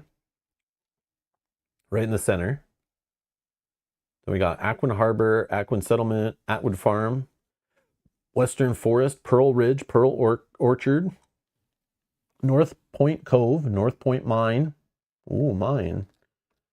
Eastwick Bog, Hemlock House, Hemlock Harbor, South Point Lighthouse. But yeah, that's cool. So I don't know. There we go. Interesting. It's in Maine. Hemlock Isle, Maine. Okay. So then we go to the location placement, which this is on page 6, right? Yep. Okay, so I followed this, I'm pretty sure correctly. I did it right before we started the stream, just to help get something set up. But let's do Prelude setup. So it says gather all the cards. Oops. Gather all the cards basically from the day one, the first day set, which this is the time card from the day one set. Which I love the art on these things. I think it's so cool. In which we welcome new friends to Hemlock Vale. Okay, this is card 1 of 4 of the set, as you'll see there, because it also comes with 3 copies of Swarm, which I'm assuming get added into decks at some point, but as we read, or I don't know if we read yet, but I read earlier, Preludes don't necessarily have encounter decks, or at least this one doesn't. So these are not used right now, I don't think, but I have them here if we need them. But it says to grab the whole set, so. And then we need the Day of Rest, we need Residence, and the Vale. So the Vale is the locations that are on the board. It says put the day 1 time marker card into play. And I love this. Praise the sun. We have a Dark Souls fan that wrote this for sure that worked on this game. I'm looking at you. Yeah, we're cool. This should all be fine. Praise the sun. Yeah. They're really trying to rope Rob in here. Yeah. They watch our stream for sure. For sure. They're like, let's not put a auto fail in the bag. Yeah. Let's praise the sun on the first scenario. Yeah. Okay, cool. So this token is on the table to remind us what day it is, whatever. Okay. Put each location from the Vale encounter set into play on its day side according to the location map above. The darker night side, I'm assuming, and the day side is lighter colored. Okay. I haven't looked at the back of any of them until that moment. But you guys can't read that from there. I can't read it. We're all good. Note that during this prelude, locations are only connected via their location connection icons, which we got our little arrow custom tokens, whatever. Each investigator begins play at the crossroads. Oh, which is in the middle. Okay, we can read some of these locations in a minute. Set each card from the residence encounter set aside out of play, which I'm assuming is this deck right here of there's Mother Rachel. Like, look at how many Wow. there are. And then all the way there is some that have different backs and stuff. So this is a cool little set. I'm assuming that is gonna change and alter and impact us based on like those relationship levels and stuff. But it's set aside for now. Okay. Place Doom on the agenda equal to the number of investigators. And that would be 2. Keep the campaign guide on hand as you play. Codex entries for this prelude are on the next 3 pages, 7, 8, and 9. You're now ready to begin. Okay, there is some rule stuff here I want to read though. Yeah, I just want this. Playing preludes in the Feast of Hemlock Vale. Preludes in this campaign require investigators to set up a map, act, an agenda deck, and play much like they would a traditional scenario of Arkham Horror, the card game. Hemlock Vale is generally a safe place. Generally? Yeah, okay. During these preludes, there is no encounter deck. This means that the investigators cannot use abilities that interact with the encounter deck in any way. For example, effects such as those that search the encounter deck, draw cards from the encounter deck, or look at cards in the encounter deck cannot be resolved. Understanding the residents' wants and needs, as well as where they go during the day, again, Zelda Majora's Mask, is key to building trust with each of them. So you have to learn their like daily routines. Okay. Your relationship with each resident influences the story and will earn you rewards and experience in later preludes. Okay. Hemlock Vale is a good place to stock up on supplies. At the end of a prelude, each investigator keeps the following. This is weird. Oh. It's its own scenario, but we keep cards in hand up to their opening hand size. Note that investigators do not take a traditional mulligan for day scenarios. I don't know what that means. Resources in play up to their starting resources. Whoa. So don't. So we can get double. So we would keep our resources in play, and then we would start with the resources that we would be given. And No, you get to keep any resources you still have in play Okay. for the next scenario, but only up to your starting. So it's kind of like this is just it's continuing. Yes. Yeah. Okay. A single asset in their play area that does not normally start in play. So you get your permanents, but you also get to keep one asset in play that you've had in play already from the past scenario. And all clues you control. I love that. It's interesting. Yeah, that makes sense. So it's like it's continuing, like the prelude and the next scenario are like kind of together. That makes sense. The problem is we're only going to play the prelude today because it keeps saying that it's similar to a regular scenario. So it's its own scenario, and then it tells you based on certain choices, your next scenario will be something else. So this might be short, but that's fine. That fits perfectly for the first episode of a campaign where we're like setting up, going through rules, struggling with our decks, having fun with the chat, saying hi to everyone who's, hasn't been around since the last Arkham scenario, whatever. But yeah, so I know most people probably like would play a prelude and go right into the next one, but then they shouldn't have made its own thing. Like it should have been a connected scenario. Yeah, kind it of should idea. just be like, let's play it a bit and then clean it up and set up the next thing. Like, Maybe they found that was too long. yeah, that's what I'm thinking. So Okay, so now that's going to be interesting. Before we end a scenario, we may want to build resources before going into the next one, right? Build your hand up, build your resources up, collect clues if possible. yeah, this is very interesting. Very interesting. Different way to play. So Laurel says when you start the scenario after the prelude, you don't mulligan or have starting tokens. You have the hand and money that you at the end of the prelude up to the standard start. Yeah. Okay. So you can't like have extra. The only thing extra you have is the asset in play. It looks like, at least this one. That's huge. It's neat. Very neat. Yeah, I like this. And then there's codexes here. So yeah. So read the following entry 79 only when directed while playing the prelude. So this is what a codex looks like. So I guess it'll show us, a card and then the 4, and it'll be on like William Hemlock. And if he's not crossed out on our campaign guide, we read that kind of thing. I just want to show that. But like, I'll just read them from like the physical book, I guess, to not bring up, like, as you can see, they're like all on the same page, So it's like easily you could, see the wrong things, I guess. Not that it matters if you're not actually stopping and like reading it, but it's still a thing. I don't know. It's weird. Okay. Yeah. So are we good to play? I don't know. I think we just got to read this one here. Oh, we gotta read a whole bunch of Oh stuff. yeah. Oh yeah. Yeah, yeah. Actually, do you want to start with? Yeah, let's read the act and agenda. Yeah. Let's find out what we have to do. So here's the agenda. Welcome to Hemlock Vale. Oh.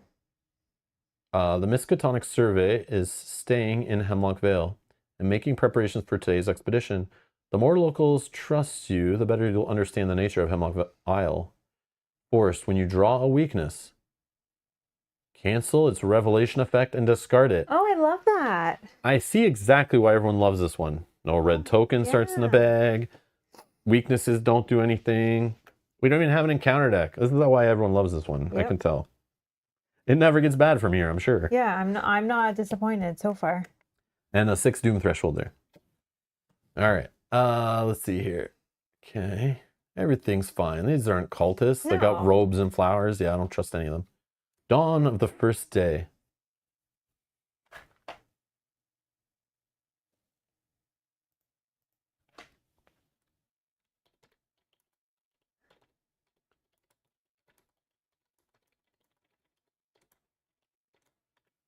So I'll look at something. Yeah.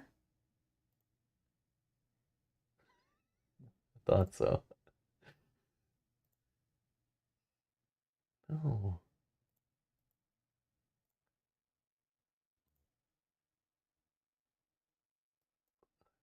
Oh, it's not a cult. They're stylish people. Oh, Yep. okay. I Yeah. mean, Says the cultists.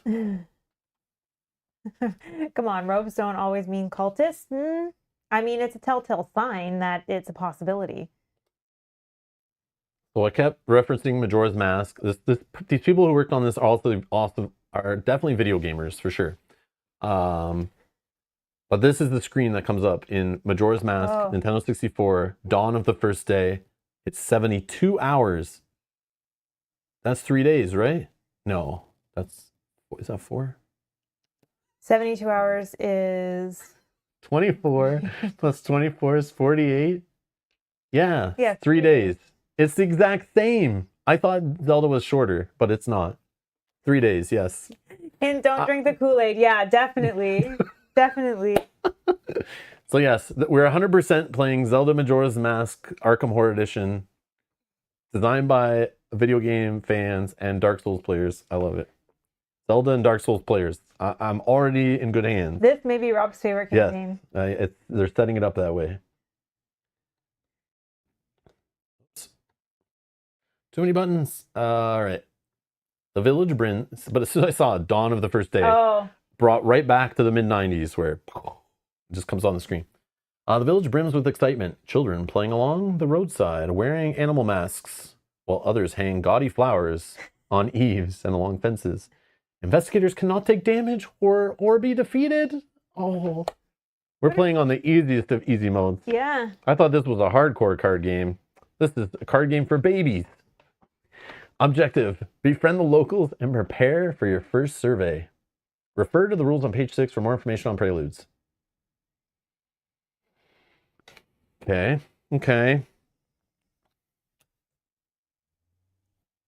So there was only one of each, right? And this, Yep. we don't have much time here. Yeah, so it only gives us, like, the Doom stuff is with the clock, and I'm sure it's really short, but Now I wish I didn't keep the Arcane Initiates because I'm probably not going to play them because they place Doom on it. I didn't even read my cards I have in hand. I don't even know what I got. The Crossroads. Okay, this is where we're starting. Hemlock Vale Central. 2 shroud, 0 clues. Has an action on it. You can ask the locals about the Vale, which you'll read Codex 10. We can only do this once per prelude or scenario. Then there's a free action. If there are exactly 1 or 2 investigators in the game, during your turn, you can move for free to a connecting location. Oh, that's amazing. Group limit once per round. That's amazing. The elaborate effigy is the tallest structure in the Vale. So this is some tree with faces on it. Okay. Let's take a look around town. So in the north, connected, we have Hemlock Chapel. You approach the overgrown chapel at the top of the hill. You can read a codex about it as an action, 3 shroud. Or you can search the top 9 cards of your deck for a spell card and draw it. Shuffle your deck, limit once per game. The chapel looks like something out of a storybook. Over here we have Tad's General Store. Great. Oh, I can parlay. Ooh, my thing. I'll be all over this general store. You haggle for goods and chat with the locals. 14 in the codex. Alrighty. We have the commons. You inspect the communal hall and check out the local delivery service. The long barn-sized building is a host to many dinners, dances, and community events in the Vale. I think I forgot to read the flavor text on the general store. The general store is a bustle with locals and visitors buying up supplies for the coming feasts. We have the Vale Schoolhouse. You could pursue the school library, or peruse the school library. Search your deck for a tome asset and draw it. Shuffle your deck, limit once per game. So these are the ways you're able to grab assets, right? To set them up for the next scenario. That's what all these searching are for. It's not for anything right now, but if like it helps you prepare, I guess, which is cool. We have the boarding house. Oh, hold on. Forgot the flavor text again. Several roads lead past the schoolhouse towards Hemlock Isle's southern point. Boarding house.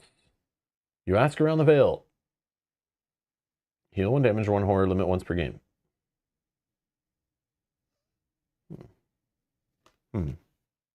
Oh, here's a question. Am I going to start? I'm assuming I'm going to start with the horror that I have, right? Obviously, I would assume if you heal extra. I would assume if you heal here, this isn't going to add more. Like that's what I'm thinking. I think we stay with what we have, but I don't know. I don't think it said that, right? Does anyone know? Yeah. So if I heal 1, will that help reduce my? I would assume so because you're like setting up for the scenario. It's kind of like connected, right? The Old Mill, Hemlock Vale. Reaction after you discover a clue at the Old Mill, you can read 12. Oh, so I guess we have to. We have to put clues on. Right? Yeah, because they're not dual-sided. Oh, which is that's the only one. Oh, okay. The morning breeze carries the fresh scent of lupines, asters, yarrow, and meadowsweet into the Vale. Okay, so I can heal it, and then I'll lose 1 horror for the scenario that we're gonna play after, like the next one, right? Like it carries over, right? Carries over is what I'm thinking into the scenario. So what I'm thinking is we'll keep this on the table even. Well, I guess we'll have to reset up this, but we'll probably play the next one like maybe Monday night, like we were doing kind of with Lord of the Rings LCG, where like play on a Saturday and then we'll play on like a Monday or Tuesday, then again on the weekend, then again on a weeknight. But we should probably try to flip it eventually, because if these preludes are going to be the shorter version. But I don't know if we're always going to a prelude. Right. Maybe it's after a day and night cycle, then back to a prelude, day and night cycle, back to a prelude. I think it's set. Okay, yeah, I don't know. I think it's set in the. But we'll just see how it goes. Maybe next Saturday we rip through the prelude fast and then we play a scenario after. It's fine because we didn't have to go through all the deck setup. Yeah. You know, we'll just play it and see how it feels, how it goes. I'm not in a rush. It's all fine. There's the Atwood House. You could approach the old homestead.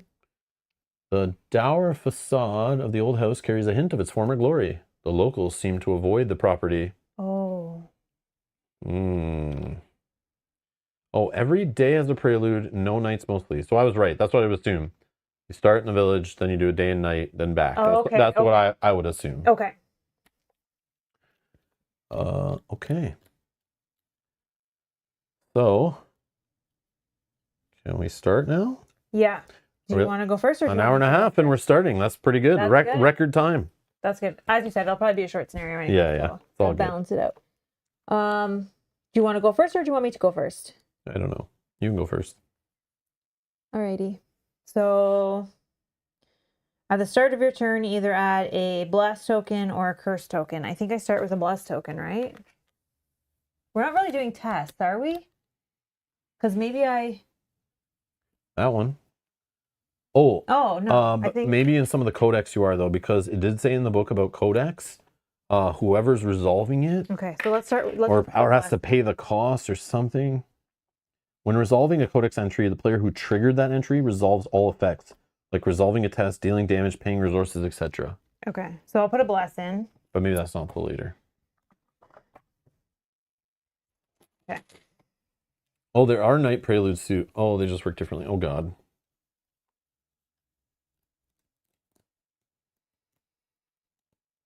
Oh, you skip set up steps 1 to 8 when going to the next one after Prelude. Oh, okay. So I think I'm going to use my first action. You ask the locals about the Vale. Prelude 10.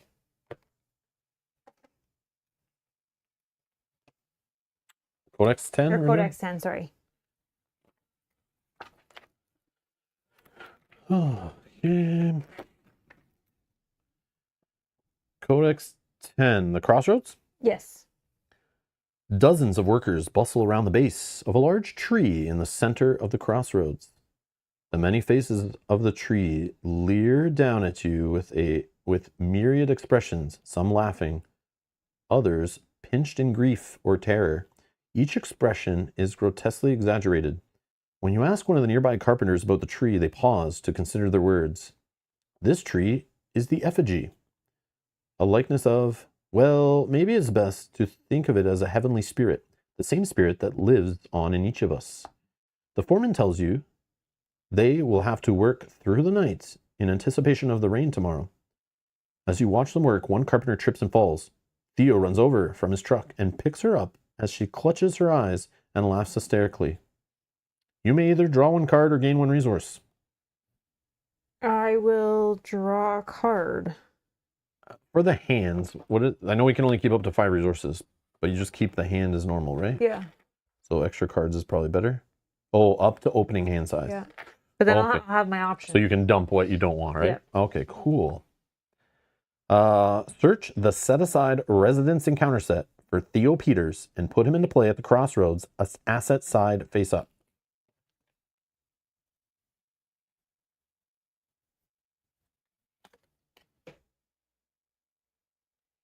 Jack of all trades, he's a resident.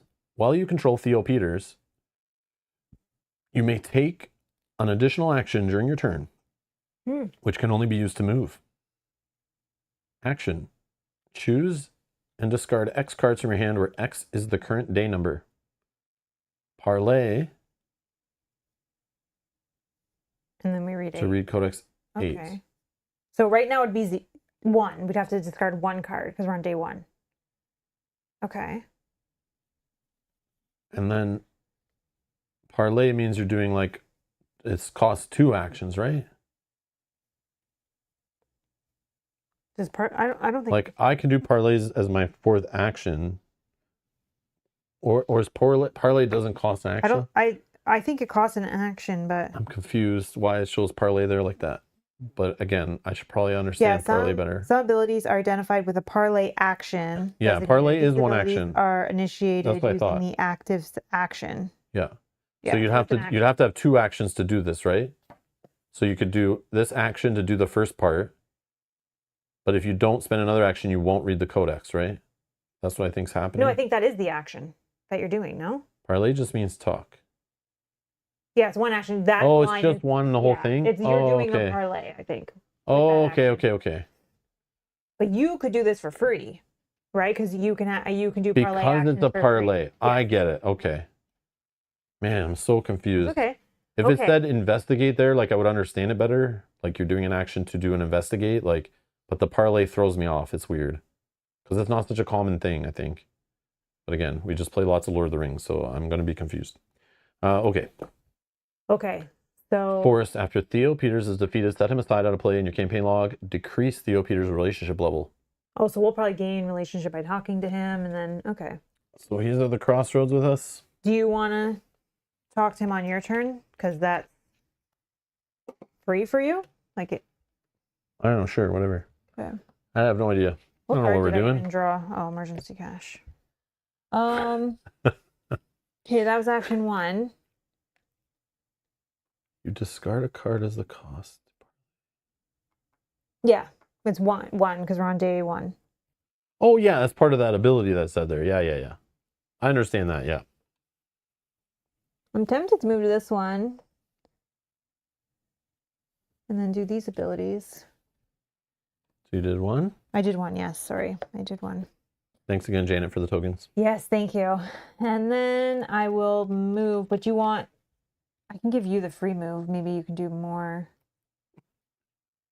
Yeah, I'll use a move action, so I'll save that for Rob. And then I'll, you may ask around about the Vale. Codex 9. This one. That's your other action you're using? Yeah. And then I use the move so that you can use the free move to get around. Okay. Oh, wrong mini card. You're right. I'm moving Rob. Sorry. I moved Rob. I forgot. I thought it was the classy woman. Thank you, Laurel. Thank you. And Yogi. Thank you.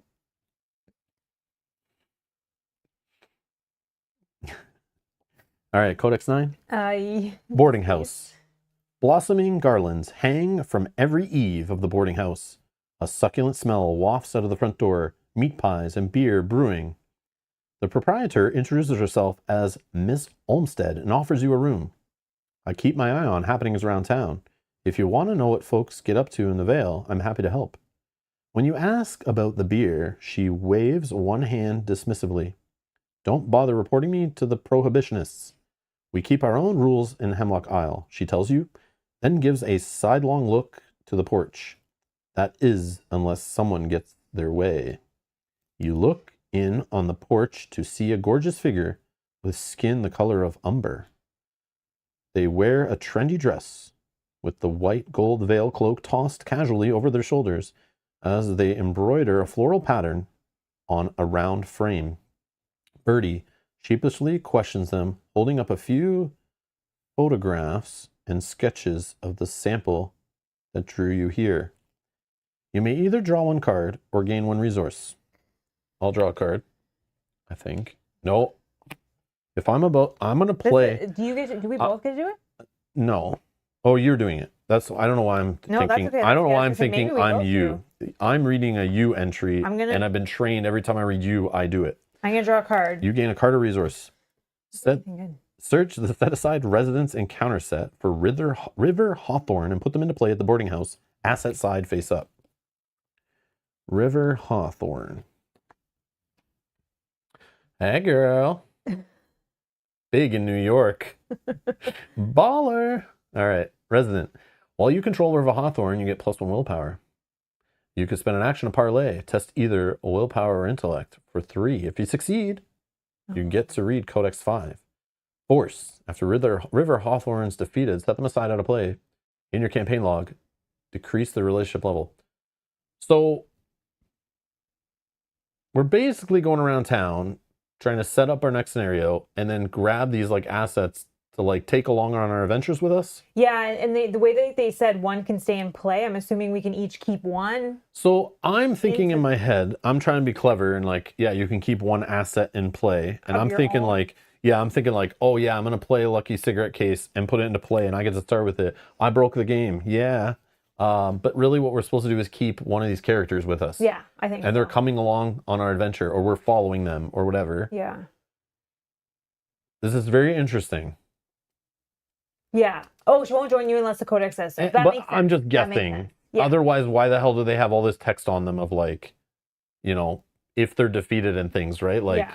There is the possibility that they could join you. You don't take control of them? Oh, okay. We gotta try one of these to find out. Yeah, I think I'll try this. But it's just this is what I'm just talking out loud, like playing blind. This is what I'm guessing. But yeah, I have no idea. She's at the boarding house. Yeah. And then that is my turn done. Like, should we be making notes of like where these people like are? Is this like their place? Like, if we're coming back here in the Preludes and we're doing this a lot, like if we're looking for River, do we need to note down that River hangs out at the boarding house? Yeah, you got a Majora's Mask then. That's what I was thinking. So I think what I can do is once we have whatever we've uncovered at the end of the scenario, I'm going to get a blank piece of paper and I'm going to use that for notes. The notes, like the campaign notes is not... Next page. Well, this is them specifically, but I don't want a note in here, like just where they're located. Okay. Because in case I want to leave that for the actual scenario. Yeah, I forgot to show this earlier, but yeah, they give you a campaign log where you'll actually keep the relationship level and notes about them when it tells you to write notes, I guess. Yeah. And we'll be crossing them out. We'll be erasing the relationship level. But I'll use a blank paper to kind of make notes of the scenario itself. And on this side, I guess we're checking off which scenario. Oh, so there's all the scenarios and all their locations, I guess. And we're not playing every scenario. It says every time you play through the campaign, you won't play every one, right? 3, 4, 5, 6, 7, and then Preludes. Any chaos bag notes here? Killed an insane investigators. There's the daytime, I guess, tracker where you are. There's a campaign note section and our And I'll fill investigators that that Mel doesn't yeah. read, but it's whatever. I'll fill that in a minute. But yeah. So actually, should I have already put that we're on day 1? Like, should I check this?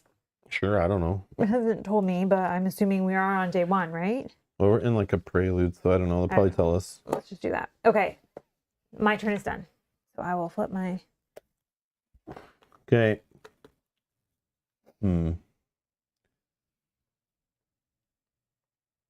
So I did not use that free move, so you can use that and you can parlay him for free.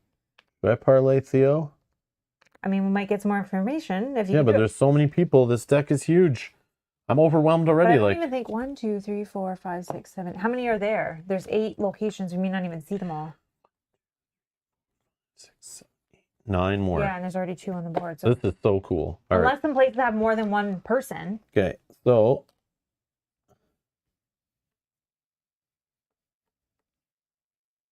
I can do a free action during my turn to move, is what you're saying. Mm-hmm. I'm gonna go. Is the Atwood House the one that people are like don't want to go to? Yeah, the locals seem to avoid the property. That's where I want to go. Yeah, you think good stuff is. So I'm gonna move along here. No, I'm just doing it because to troll. It's fine. Okay, and that's free. Yep. You're using that free move. Then I'll do an action to approach the old homestead to read Codex 13, Okay. which is the Atwood House. The old Empire-style manor is handsome at a distance, but looks faded and worn as you approach. An old woman with smoky brown skin and an ashen complexion sits in a wheelchair at the entrance. Her hands shake as she lets out a weak cough. "It's time, Sylvia." An elderly man emerges from the house and starts when he sees you. "Oh, visitors already. You can call me Brother David. And this is Sister Sylvia. I'm Mother Rachel's husband. We're so happy you're here." As he pushes Sylvia aside, you hear rustling branches around the side of the house. You may either draw a card or gain a resource. Draw a card, I guess. Manual dexterity, okay. Search the set-aside residence encounter set for Simeon Atwood and put him into play at the Atwood House, asset side face up.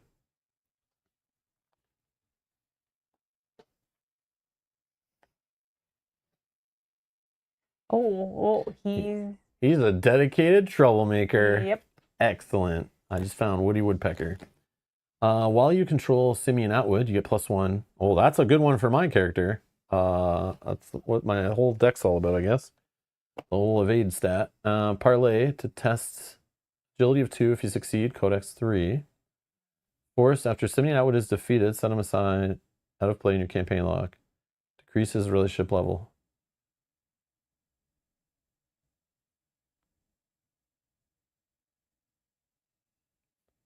You notice he is a redhead. redheaded? Yeah, isn't that the what's that movie called? What's that movie called? Laura will tell me in a second because you know. Oh. There's a movie about the kid that's like a pain in the butt.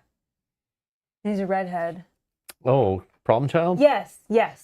I love those movies. I love those movies. Well, no, Michael. No. I have watched Problem Child like 1 and 2 like probably 25 times each. I freaking love those movies. Those are so cheesy fun. Kid, right? Yeah. I love those movies. I haven't watched those in like a couple decades though, but like, yeah, those are great movies. Oh my God. Arkham Horror, Problem Child, yeah. Oh my God. So that was action 1 for you, right? The yeah. move was free. So you want to flip one of yours? Yeah. I'll use my free parlay action to parlay with. So don't flip. I have 4. I'm tracking. Oh, I see. You may take an additional action during your turn, which can only be used to parlay. I see. You still have to track it. So if I take this action, I now test agility for 2. I have 4. Like, I don't know.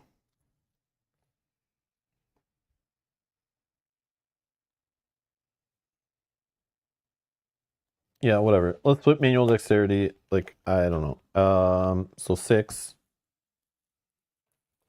I added a bless to the bag as well. Oh, great. Not a curse. So happy for you.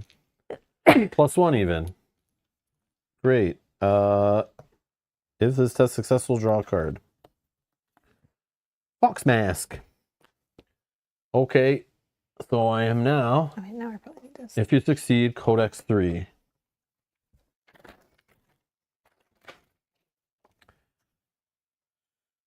Simeon Atwood. Fire in the hole, shouts a voice, followed by a shower of sparks and firecrackers. A white dog barrels through the smoke toward you, and you are assailed with friendly licks. A chubby, freckled young man with a shock of bright red hair follows. Ah, Marbles, I thought you were Theo. Lay off, Digby. Oh, Marbles. Oh, Marbles. I thought you were Theo. Lay off, Digby, he tells the dog, then drops to one knee to gather the debris. Sorry about that. I'm Simeon. My ma's always busy cooking for Auntie Rachel. He scratches a red raised swirl of hair, a red raised swirl of hardened skin on his neck. Oh. Well, they're branded. Or is beaten? What? Auntie Rachel said we'd get 5 lashes if we litter in the Vale. Yeah, he's been abused. You ask him about any points of interest on the island. He says you're not allowed to go to the mines up in Pearl Ridge. I claim them for my secret society, the young man says. Search the top 9 cards of your deck for a tactic or trick card and add it to your hand. Shuffle your deck.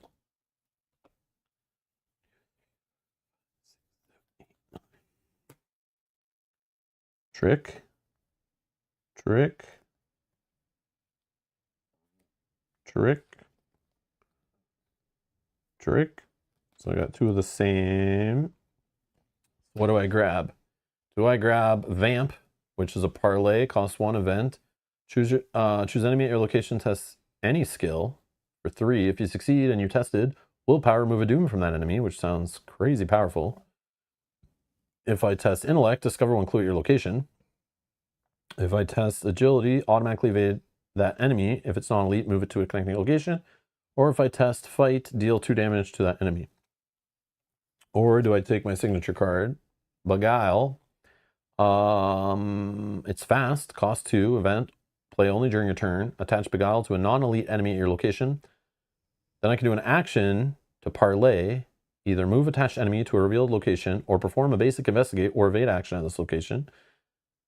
If you fail a skill test while resolving this ability, discard Beguile. You may activate this ability from any location. So I think I can slap this on an elusive enemy. They run away to a location. If they're at a location with clue tokens, I can trigger this action to investigate clues off a location I'm not even at. Yeah. Is this right? Or evade it. This sounds crazy. So you could help like me run through or something. Yeah. Oh yeah, I can evade it remotely. Yeah. This is cool. Interesting. I'm gonna take this card just because like I gotta get used to it. It's like 3 in my deck and like whatever, but I don't know. Yeah, that's right. cool, right? Yeah. Okay. I'm down. And then what happens? Shuffle my deck. And then increase Simeon Atwood's relationship level. So I have to ask a question for those who have played any of this. How important are some of this information of where he is, who he's related to, who beats him, all that kind of thing, or like where these people are? Should we be noting any of this stuff, or doesn't really matter, just the relationship level being recorded is fine? Like, I don't know if we'll be tested on any of that stuff later, or if that should direct us, or do we not really need to worry about it when we play through? I'd appreciate spoiler-free-ish kind of hints, but I know it is kind of spoilery to know, but like, I just don't know, should I be caring about this? You should only tell you, okay. So it's not like in the future. You should only note it if they tell you to note it. Okay, perfect. Okay. So like, we're not going to like lose if we forget like who his mother is or his aunt is and stuff like that later. I just would hate to have to like go back, flip through and try to like read stuff that we could have easily noted, you know, maybe. Yeah.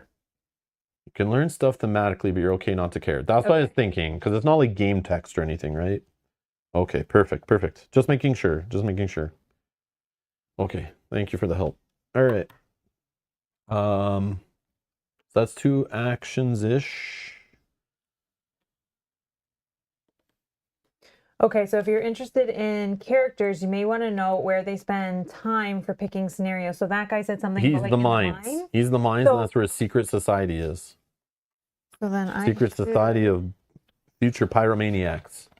Okay, I'm just gonna make a small note on here, but I'll fix this later. I don't know where else is cool to go, but I think next I travel to the old mill with a move action. And then I'm going to try to get this clue. How do you do clues again, Mel? Well, how does that work in this game? So you use your book, The which is book, I have investigate, 4. Okay. and you test against this number here, which 2 is a 2. shroud. Yep, and you just Okay. need to be successful. Okay, so I have 4 already against 2. Like, I'm assuming I'm losing some of these cards. The -3 is the worst in the bag. Oh, actually, what is the? We didn't look at this. What is the? Oh, yeah. The Yeah, what is the skulls, the elder things we have in Yeah. there? Oh, day number. okay, So so -1 is -1. the skull. -1 is the elder thing.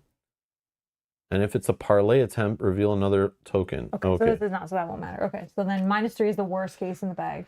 But I might be parlaying because I'm going to look through my cards and maybe I have a parlay to get token or clue tokens.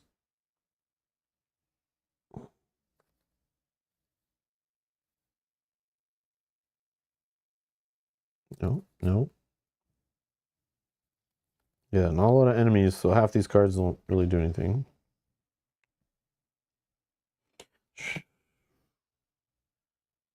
I don't think I'll play this, but like, maybe. I don't know. I probably should play an asset to carry forward, right? Like, I don't know when this is going to end. I'm assuming it ends when it hits 6, right? On the Doom? Yeah, so I have some time. I'm going to draw through and see what I can find first, Okay. and then pick like my best asset to put in. So, yeah, my asset I'm going to put into play is probably one of these 2 right now, but I don't want to waste an action to do it right now. Let me... For me, it'll probably be this one. I'll make it 5. I'm going to test 5. Okay.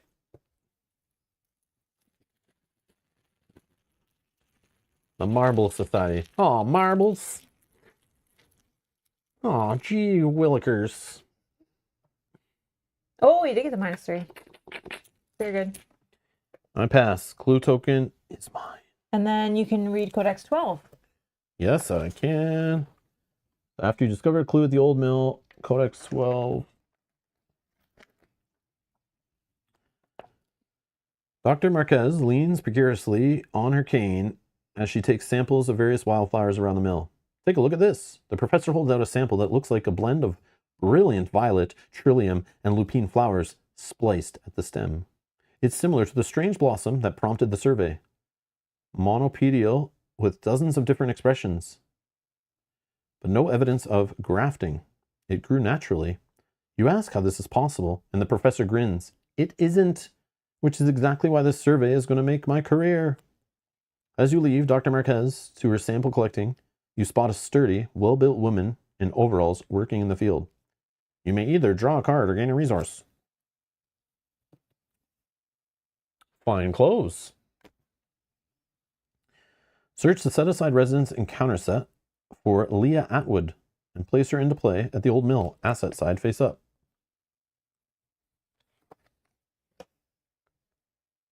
The Vale Cook.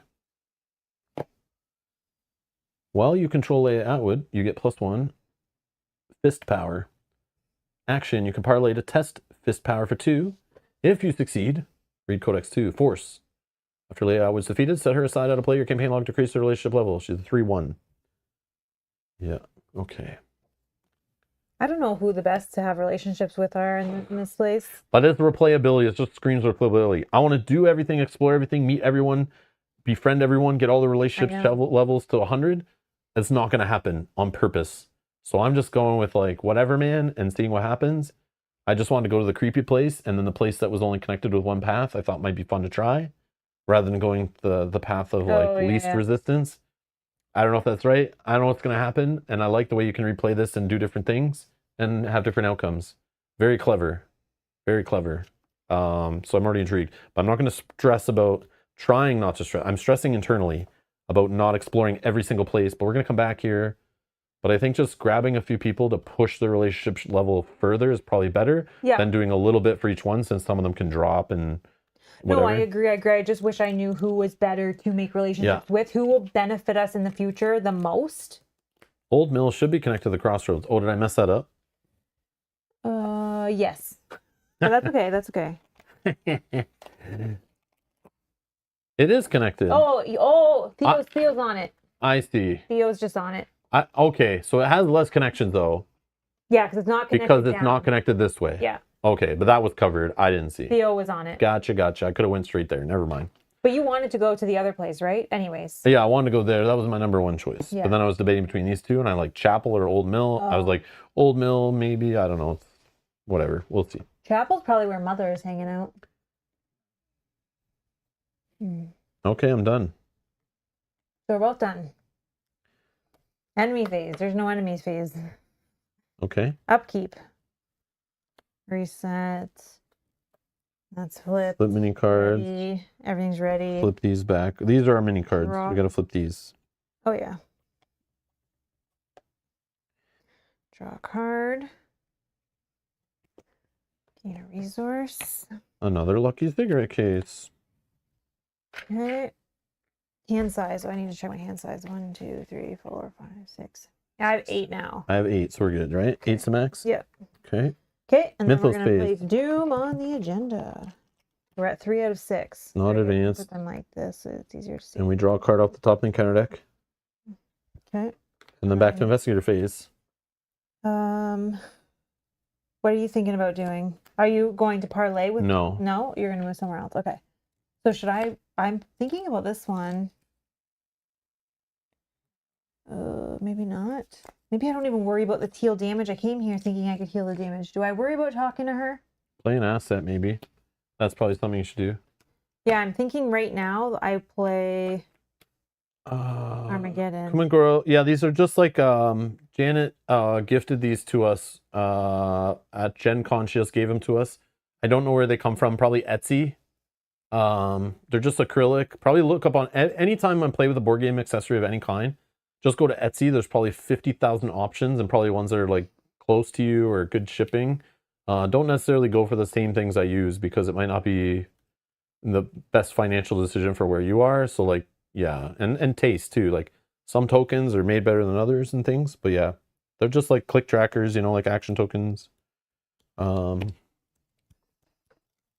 Fine clothes make you pass all parlay tests. I know, that's the one I was digging for. That's why I didn't set up the lucky cigarette case yet.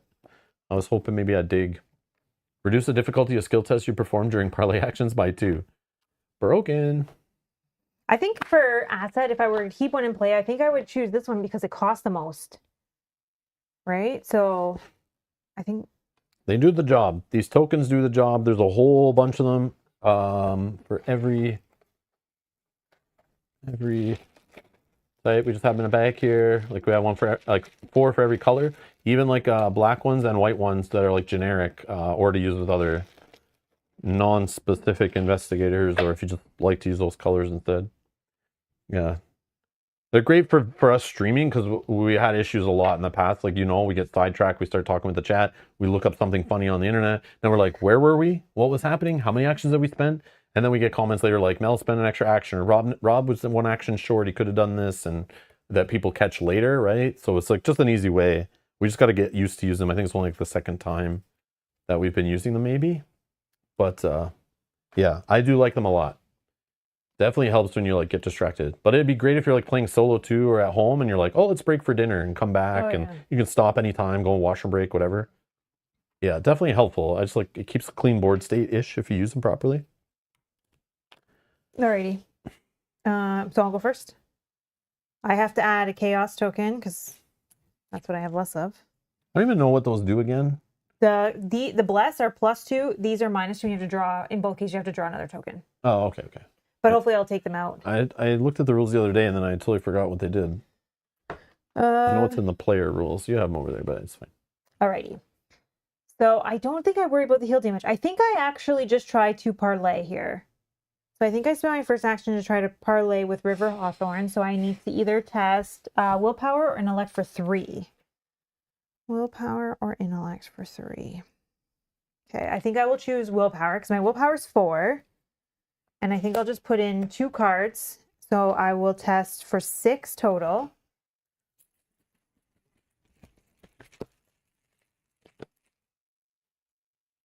It is a parlay. -1.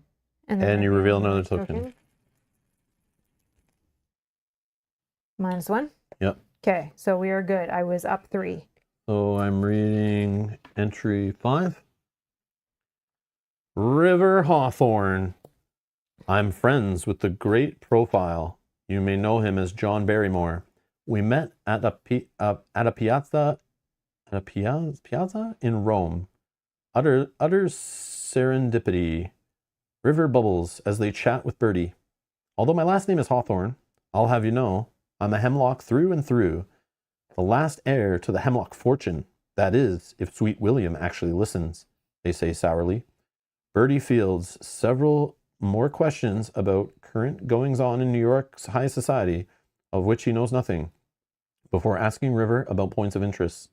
I hear North Point Mines has some fascinating crystals, they answer. Gain 3 resources. Oh. Increase River Hawthorne's relationship level. Okay, 1, 2, 3.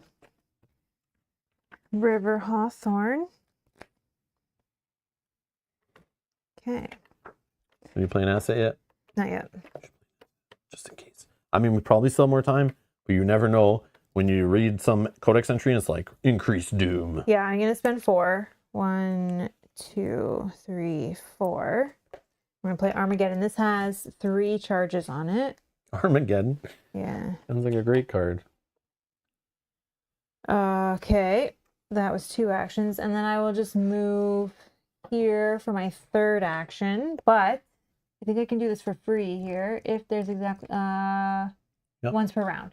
So I think I go to the chapel, or unless you're going this way. If you're going that way, then I'll go maybe to the commons. Yeah, I'll probably go that way because otherwise I'm backtracking. So I'll stop at the commons, and then my turn is done. Or I could go this way. Yeah, you go to the chapel. You do your chapel. Okay, and I'll go to chapel because I think that might be where Mother Rachel is. Mother Rachel? And I feel like having some influence with her is good. I feel like the general store, since a lot of people are there, might be good, but whatever, we'll figure it out. Okay. All right, my turn. I'm gonna put fine clothes into play as an action, spending a resource. Okay, and then I will. Oh, I can't do all of the things. I'll move and move. If you wanted the extra move, if that will help you, then I don't need the move. Yeah, true. Because I can end my turn here instead, and then I can use the move next turn. Okay, because I still have an action I could. Yeah, so I'll just end my turn there then instead. So I have free action to move. Yeah. So I played a card, I moved, free action to move. Now I still have 2. One can be parlay, which that one does have a parlay on it. So I'll use an action for that. So I do have 1 action I can use after. Oh, which could be, maybe I don't need it, right? Because as I move, oh no, I play a card, I move again. I'm at a place with the parlay, so I have the free action. So I don't think I need it. But I can use it next round as because okay. the person, I could have you might somebody. get a person that you can then talk to. Yeah, maybe. So I would save it. Okay. All right, so I'll parlay. You haggle for goods and chat with the locals, Codex 14.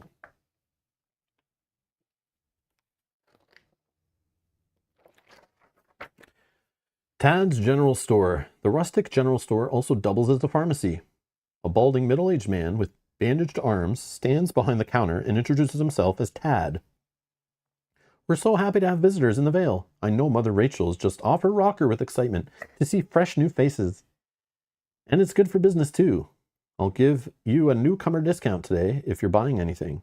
It goes without saying, but you're all invited to the community meal this evening.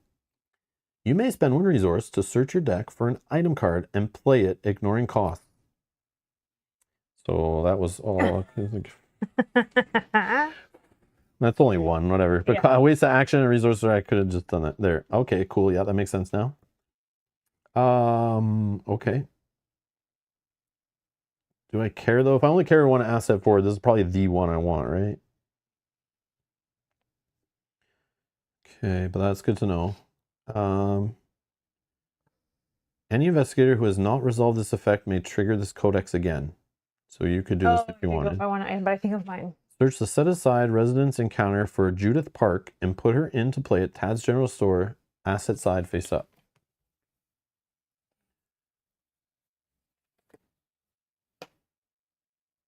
Judith Park, the muscle. Oh. While you control Judith Park, you may take an additional action during your turn, which can only be used to fight. Action, spend X resources, where X is the current day number to parlay. 7.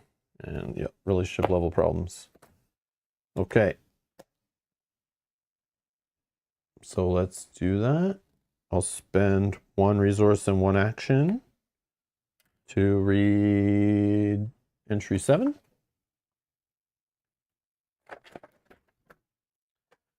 Judith Park. You approach a compact woman in a handsome hunting jacket who eyes you like a hawk. You introduce yourself as the Survey, and she flicks ash from the tip of her cigar. Name's Judith. Judith Park. I'm the muscle around here, which mostly means shooting rowdy animals. They look all nice and friendly during the day, but they get weird at night. Some of them have started to look a little strange, too. Occasionally, one will wander in the village, and I'll have to introduce them to old Jomo. She brandishes a hunting rifle, almost as long as she is tall. Impressed, you ask if she's available for hire. The young woman sizes you up. Your friend Marquez hired me to escort her to Eastwick Bog today. Be prepared if you come along. You may play a weapon card from your hand, ignoring its cost. Increase Judith Park's relationship level. Weapon. Nope.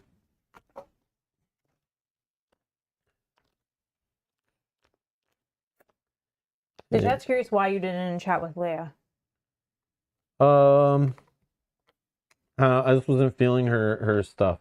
Okay. I wasn't. She wasn't. Wasn't doing it for you. Yeah, she wasn't doing it for me.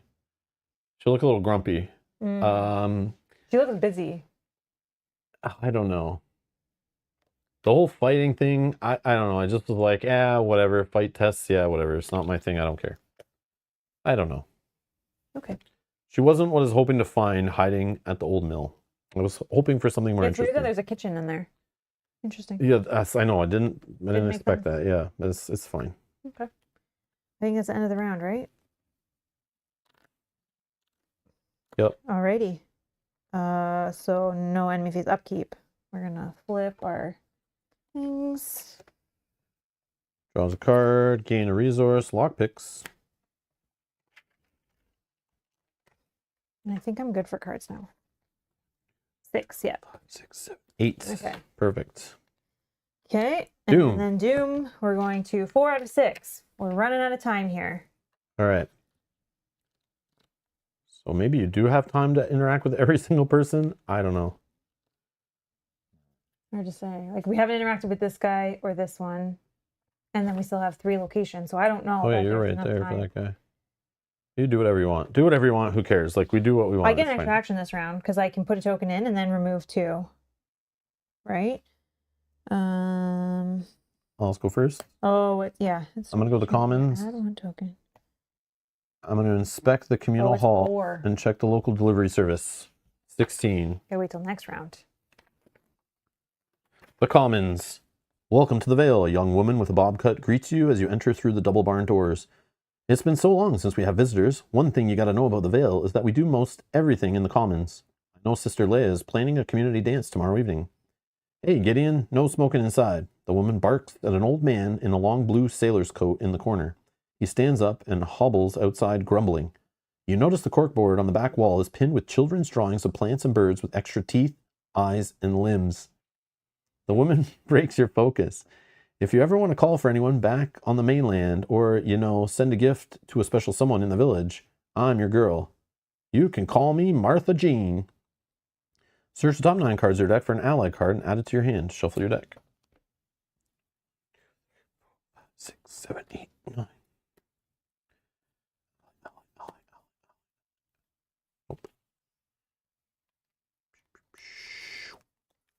Okay, search the set-aside residence encounter for Gideon Mizra and put him into play in the Commons Asset side face up.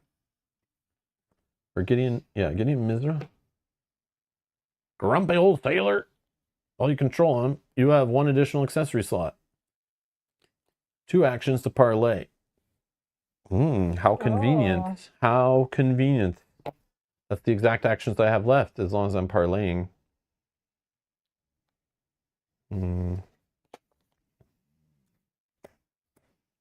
So let's do that. Codex entry 6.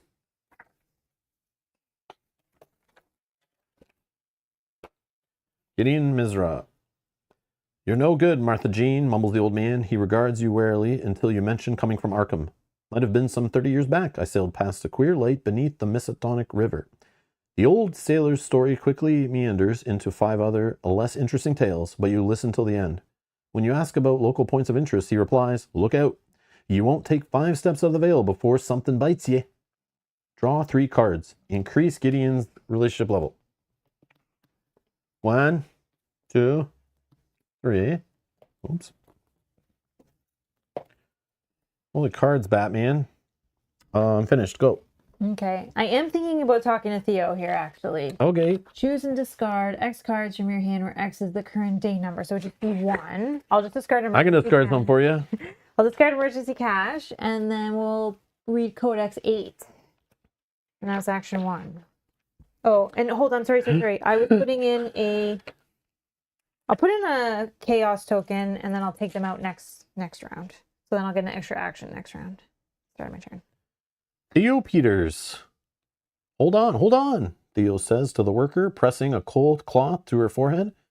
After another pained laugh, she passes out. You ask Theo what happened. It's kind of like a heat stroke, except more like you sort of work yourself into a good mood, and then it's, well, he sighs, don't really know what it is. Sometimes people just get sick. Something fishy going on here. Several locals carry the worker away to a nearby shed. After some banter, you ask Theo about any good areas to survey local wildlife on Hemlock Isle. He smiles broadly. My sisters and I saw the biggest horseshoe crab on Aquan shoreline. I don't know if it's still there, but I swear it was the size of a buggy. I have some family business in Aquan if you want to tag along today. You immediately move to any location. Increase Theo's relationship level. Okay, that's helpful. Mind you, I was going to move to Theo. I was going to move to that one for free anyways, but... A free action I think you can interrupt, but maybe not until you resolve this. I don't know. That's okay.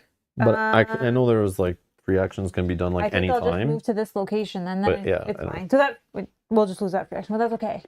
A crab called Dagon. This one here, you approach the Dagon. overgrown chapel at the top of the hill, or search the top of the I don't think I need to search for a spell. So let's do the action here, which will be to read Codex 11. Hemlock Chapel. A small chapel atop the Vale's northern hill has a hushed, stately air. Small buds have been crafted in such a way that as to suggest the planks themselves are blooming. While you admire the strange phenomenon, 2 women in white gold cloaks approach. You ask them more about the chapel and their faith, and they usher you inside. A stylized quilt at the back portrays a warped, many-armed, mythological being with numerous eyes and wings. Oh, jeez. I know what the feast is. We're the food. Yeah. And it's for this monster. Yeah. Oh my God. Okay. We built this chapel some 20 years ago, but it didn't see much use until our revival. Mother Rachel has always called us children of the stars. I suppose this is one such star. The 2 women go silent as Mother Rachel enters the chapel. You may either draw a card or gain a resource. I'll draw a card. Search the set-aside residence encounter set for Mother Rachel and put her into play at Hemlock Chapel, asset side face up. That's who I wanted. While you control Mother Rachel, you have 1 additional arcane slot. Parlay to test willpower for 2. If you succeed, read Codex 1. Okay. She's a 4/4. Yeah. Whoa. Okay, so we're going to then She's the juice. use the last action to parlay. I need to test Willpower, you need 2 to willpower. I pass. need 2. Okay, so I have 4. Let's put in a guts.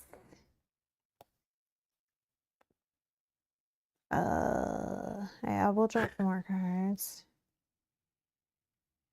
First job is to ask Rachel what her favorite seasoning is. Old Bay? Yes. Oh, yes. Old Bay is awesome. Yes, it is awesome. 4, 5. Crab fries? Crab fries, anyone? Okay, I'm just going to parlay, or it says willpower for 6. 6 versus 2. And hope.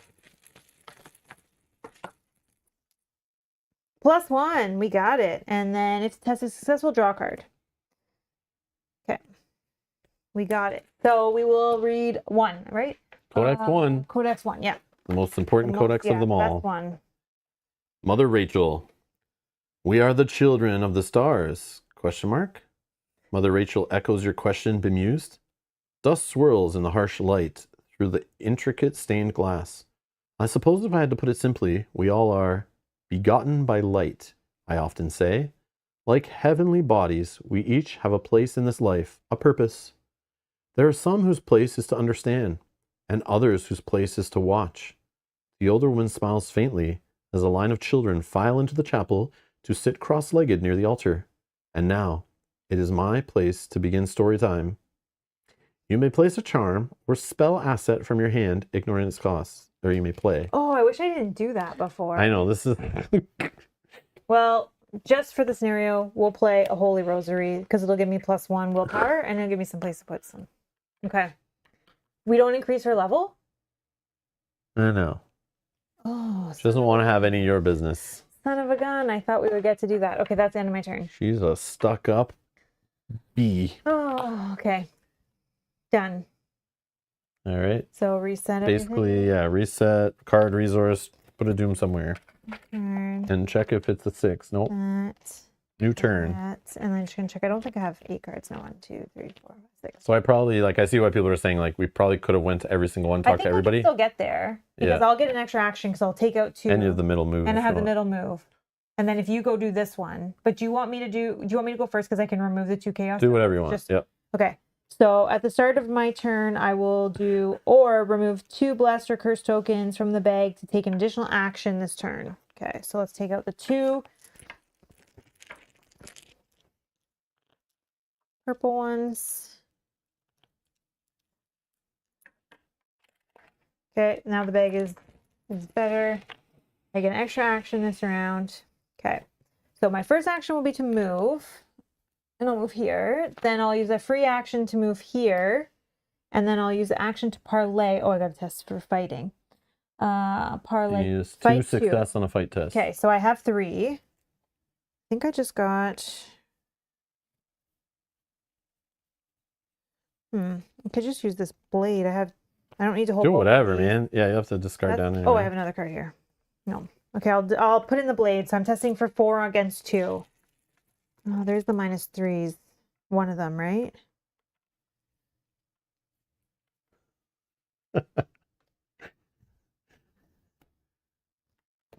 Not everyone gets bonus actions, only those with cool hats. I'm assuming it says behind there. 0. We're good. Oh my god. Okay. Oops. So we will read number 2. Codex 2. Leah Atwood. The red-cheeked, older woman introduces herself as Leah Atwood, Mother Rachel's sister. I'm in charge of everything folks around here put in their bellies. And yes, that means I'm in charge of the feast. My sister has been very particular about everything she wants prepared in advance. You ask her about any points of interest to survey at Hemlock Isle, and she wipes her brow with a gloved hand. You barely need to leave the Vale before you see something odd. She puts one hand on her hip. I'm planning to go up to Pearl Ridge today. Something up there turned the trees to glass. I'm not sure if that's what we're looking for, but it is definitely unique. You may play a tool card from your hand, ignoring its cost. Then increase Leah Atwood's relationship level. Tool card. Leah Atwood. Okay. And then I still have 2 actions, but I don't know that it necessarily matters because it'll be last turn, right? I think so. I have already... How many cards? Maybe I draw 1, 2, 3. Maybe I draw a card so I have my selection of cards. Yeah. So I'll just do my last 2 actions to draw 2 cards. And then I'll be able to select what cards I want to keep for the next scenario. I'll move. And then I'll peruse the school library for an action to read Codex 15. Vale Schoolhouse. The bell atop the schoolhouse rings 3 times as you approach, summoning children in animal masks. A young red-haired girl in a rabbit mask trips and falls on her way in, and you help her up. The thin, severe teacher... Severe teacher invites you inside and gestures at the 2 bookshelves against the back wall. The Vale's meager community library. A stately middle-aged man with hickory brown skin and a gray beard peruses the other shelf as you look at the library's offerings. A few battered issues of Tales from Nevermore, a survival handbook, and a handwritten stack of old recipes. But where is Eddie? One of the children asks the teacher. She replies in a sing-song voice. Mother Rachel told me that Eddie has found her place and that we shouldn't worry about her. Now, what do we say? Mother Rachel knows best, the class says in unison. Oh my God. What are we playing here, everyone? Oh my God. Mother Rachel told me that Eddie has found her place and that we shouldn't worry about her. Now, what do we say? Mother Rachel knows best. Okay. You may either draw 1 card or gain 1 resource. Draw a card. Stir the pot. Okay. Found her place inside the cauldron. Yes, exactly. Is this what we're cooking up here? Yeah. And that's why she's so sad? Yeah. Oh. She's the old bay in our feast. Search the set-aside residence encounter set for William Hemlock and put him into play at the Vale Schoolhouse, asset side face up.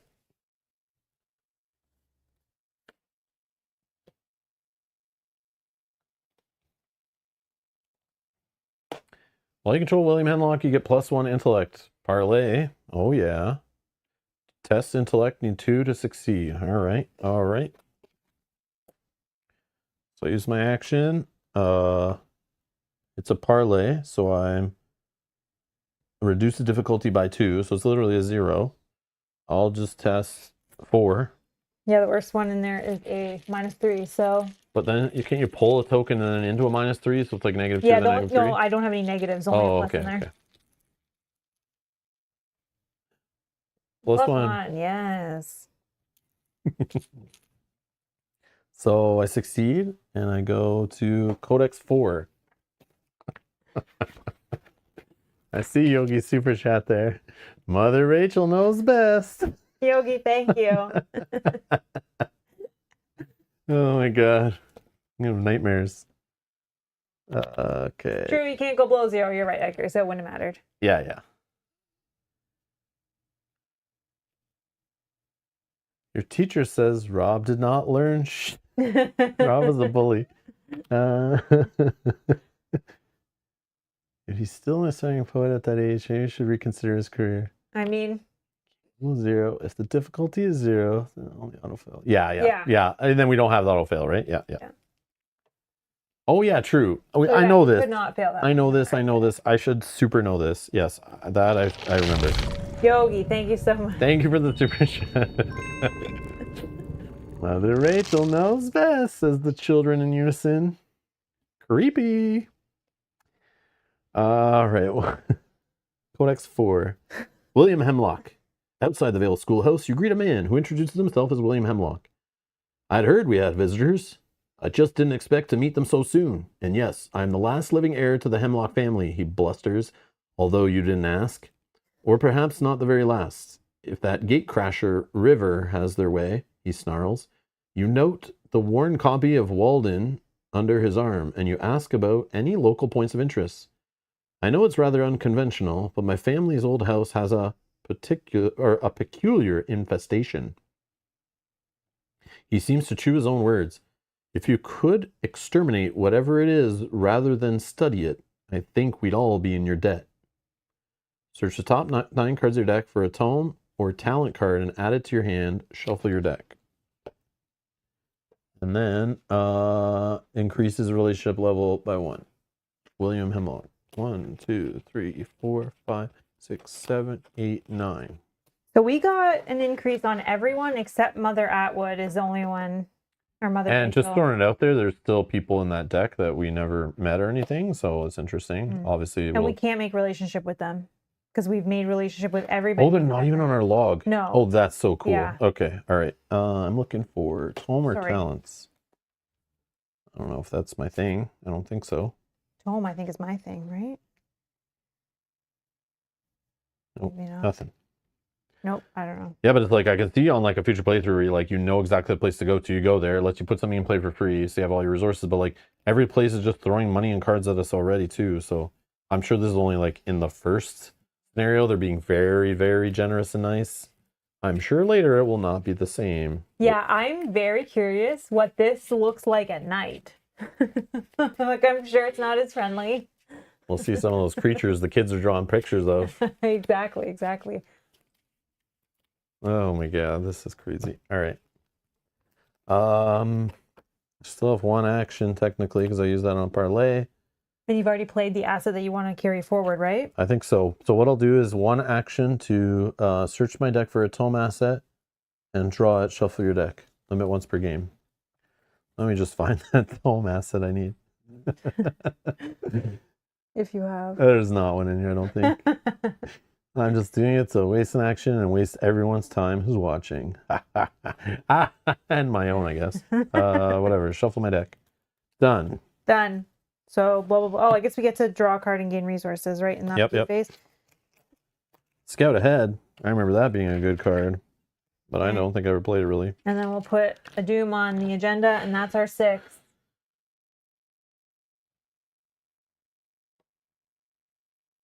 So there is no way we flip this, right? No. Objective. Befriend the locals, prepare for your first survey. Like objective we need to complete to flip this. Is there a way we stop and just say we flip this before? Check the other side. I don't even think, like, just look at a peek, and I don't think there's anything on the other side, is there? Oh, there is. Oh. Yeah. I'm just realizing, like, objectives are the ways you, like, have to complete to flip it. Do you want to flip it? So we can? Because we could have. Yeah, because, like, in general, we don't want the... everyone. I'm just realizing, like, wait, we're flipping this. Why can't we flip this? We could have. We can do whatever we want. Okay. So we... No, it says something bad on the other side. No, we're not doing it. Because they'll call us the dirty cheaters. Just advanced agenda. Okay. You want to? Okay. No, we're not flipping it. No. But it's like... But we did befriend everybody, so maybe... But you can, right? Because I'm just curious. Like, rules are, if you complete this objective, you can flip it, right? So if you befriend the locals and prepare for your first survey, like, who's to say? Oh, maybe we should do a poll? Oh, no. No, because you guys will say flip it. And I'm not falling for that. Nope. I'm not doing it, but I think, like, you want... Like, that's the good ending, right? Yeah. But it's just a prelude. I don't know. Let's just do it this way. Ending? This hasn't been a bad scenario. Because here's the thing, and it's been bothering me, is this book told me that you cannot befriend everybody, and I think they just mean through the whole campaign. We can't get everyone up to the best relationship level, and not everyone will survive, and we can't go explore everywhere. But we just were able to go through this whole thing and meet everybody. But I think it's because we used up our time, which was... You had extra actions for parlay. Yeah. And not, well, my extra action didn't matter. But I think that also helps speed it up. We had OP decks, yeah. Rule-wise, you can't flip it, but you could. Okay. Okay, so rule-wise, we cannot. Prepare for your survey as a surveyor or the surveyed. Yeah. Okay, we're flipping this one. Yeah, we had the extra parlay actions, which I think were huge in the scenario. Oh, okay. Yeah, it just feels like we did... Oh, it's R1. That's usually good, right? Yep. Birdie approaches absolutely winded. Dr. Marquez requests your immediate presence. He huffs, butting into your conversation. And believe me, she will not like it if you're late at all. Each investigator resigns. R1, page 9. Okay. Time to get to work. Let me see if I can get it open here so we all can look at it.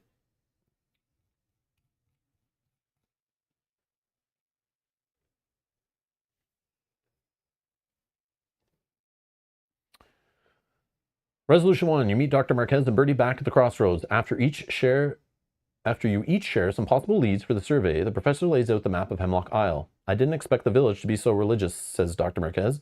Bertie lights up in response. They almost seem to be living in some transcendentalist ideal?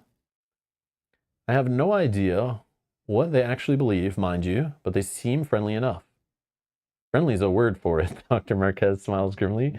We have a good 3 days before the island is overrun with tourists. I hate tourists. That sounds rather ill-natured, given the celebration, Bertie ventures. Dr. Marquez gives you a withering look. What I mean is that they'll disrupt the local habitats, so our time is limited. We can split up to cover more ground, or we can stick together. Theo has volunteered to drive us anywhere we need to go, and even said we could take his truck at night. Though we aren't to tell Mother Rachel. Given the stories of deadly wildlife, I've hired Judith to accompany me to Eastwick Bog. Either you are welcome to join, just be back by sundown. I plan to take a walk to the western woods, Bertie says, alone if you don't mind. If Miss Olmsted's descriptions are to be believed, they shall be quite stunning. You consider your options. Make preparations for your first survey. Choose one asset in your play area to keep for the next scenario. It must be one that normally doesn't start in play. Discard each other asset and attachment in your play area, except for those that start and play each game. Okay, so we each have one. I'll just discard my Holy Rosary. Yeah, I'll just keep fine clothes. This one's just more expensive. Okay.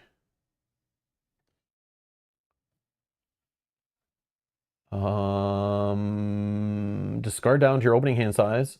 Shuffle your discard pile into your deck. Your current hand size is your opening hand for the next scenario. Or your current hand is your opening hand for the next scenario. You will not draw a new opening hand or take a mulligan. Discard down to your starting resources. Okay. 1, 2, 3, 4, 5. Give it 2 resources. Now, I don't know what I'm doing here. I'm definitely keeping a lucky cigarette case. I'm keeping Fox Mask, I think, because it's like a one of. I like that event. Maybe I bring a blade. I don't know if we're going to fight. Holy Rosary is good. I'm just kind of pulling cards that I think are good. And then 1, 2, 3. This might be good if we need to test. I'm like debating just keeping like some of these assets like to line it up. I don't know, like Eldritch Tongue, it maybe is not needed like right away, but fake credentials maybe I keep.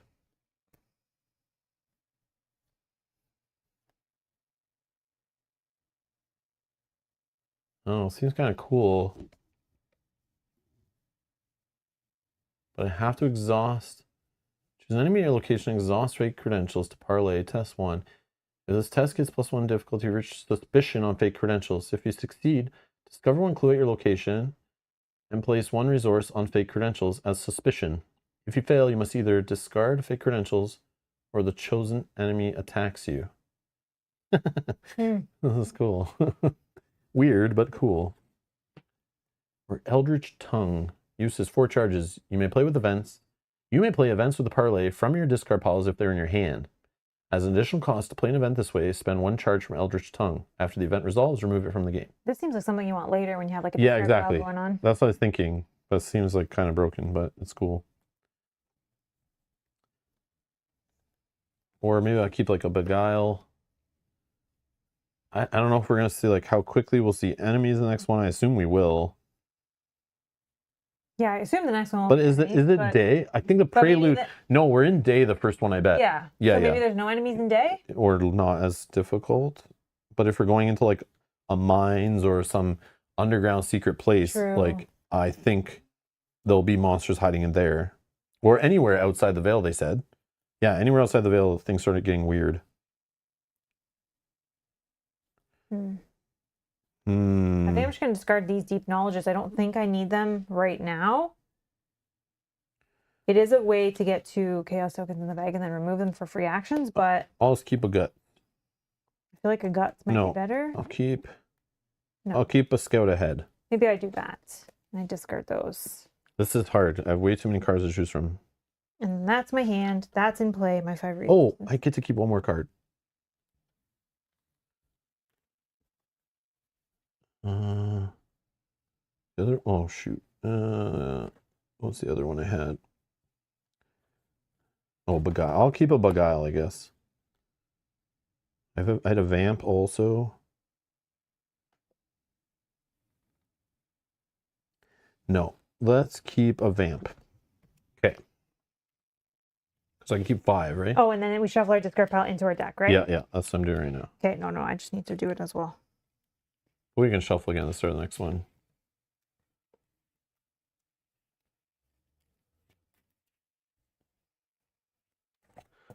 Steve, I assume at some point, yes, but like no rush. I don't know when.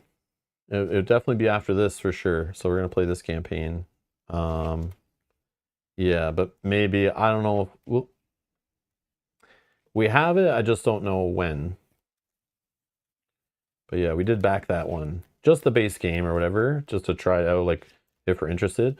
But like, I'm assuming it has like miniatures that maybe Mel wants to paint. I don't know, we'll see. Oh yeah, I didn't look at what we got with that. Yeah, I don't know. I Well, should it's just look got the into that. base game. Like, I don't want to buy like extra Kickstarter junk anymore, but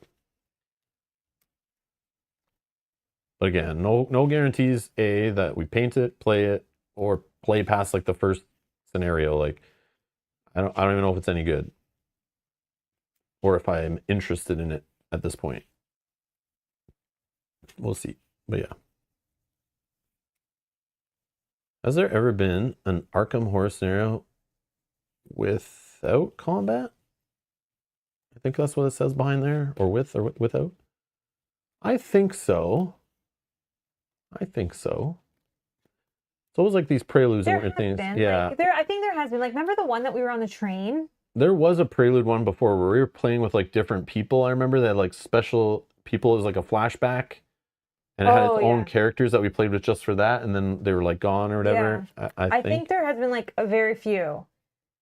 Not campaign, but specific scenarios, Yeah, yes. Yeah, it's just the prelude. So just think of this as like the first few turns of like a full scenario, if that makes sense. All right. So what's that? This is my hand.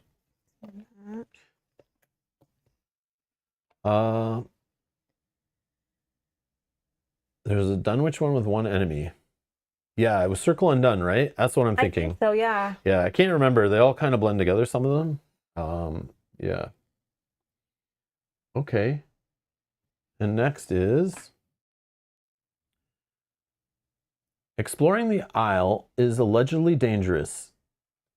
Oh, we didn't even have a shot to not. It was only literally for this one scenario. Add 1 autofail token to the chaos bag for the remainder of the campaign. Yeah, so we're just trying to be super generous on the first scenario. Yeah. Okay.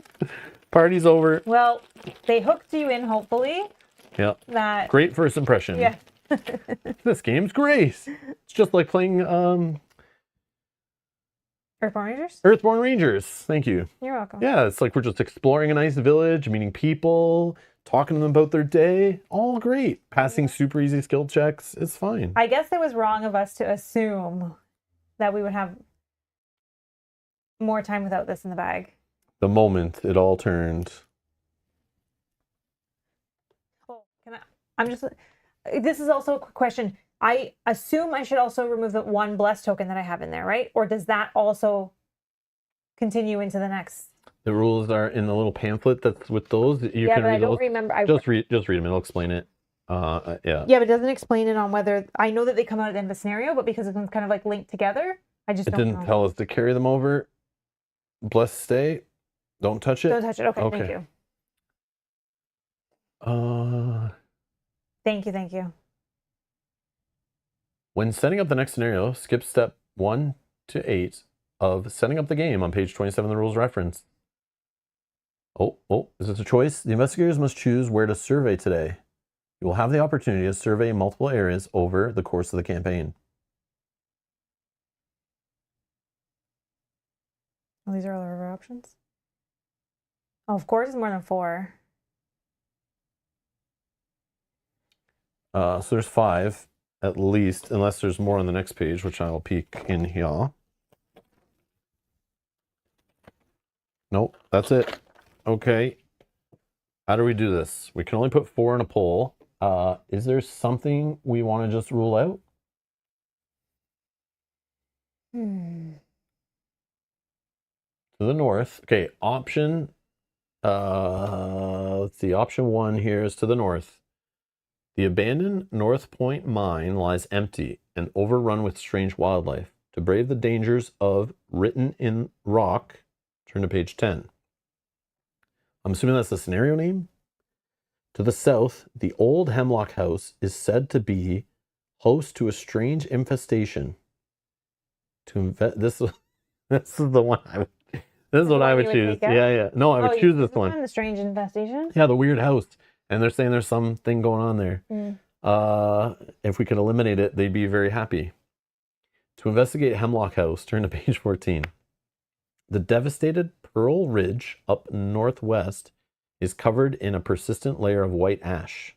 Oh, that was when she was talking about the trees turned to glass. To explore the silent heath, turn to page 19.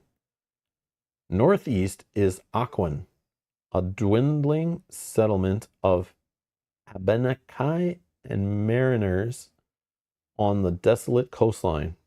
To save the lost sister, turn to page 23. Is that the girl they were talking about that's gone? I guess. She's fine. Don't worry about it. Mother Rachel knows best. Dr. Marquez believes Eastwick Bog to the southeast may be the origin of the sample that drew you here. To discover the thing in the depth. Oh my God. Ready for the thing in the That's depth, the Lord of the right? Rings thing. Yeah, that one sounds a little bit scary. Turn to page 27. Oh my God. They're probably just raccoons. There's nothing wrong with this island, says Yogi. I know, nothing at all. Hey, this is not my first campaign I've played in this game, okay? If it was, maybe I'd think everything is fine. But it's not. I could be down with going to figure out the strange infestation. Is there one here that you're like, hell no, let's not even worry about it right now? Depth. Okay, so because Mel doesn't want to go there, that is not on the poll. Matthew, thank you. Thank you for the super chat. Insane in the membrane, insane in the brain, insane in the membrane, insane in the brain, insane in the membrane, crazy insane, got no brain, insane in the membrane, insane in the brain. Thank you.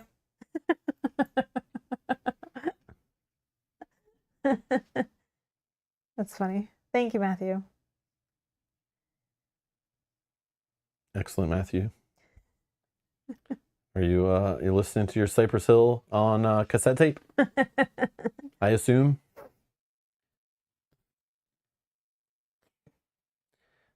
But yeah. Matthew, you need to pop out that the Cypress Hill. That's the second album, right? You need to put in Temples of Boom. That's the one. That's my favorite Cypress album. You'll get a little bit in my brains, and it'll drive you insane. Okay. Okay, so I think we're gonna put in the poll everything but the last one, right? Is that what you want to do? Unless there's one that you were thinking also that you don't want to go to. No, that's fine. The thing in the depths, honestly, I like going right to the sample that drew us here. It's like feels like okay, we're kind of skipping some stuff, but I don't know. The options there.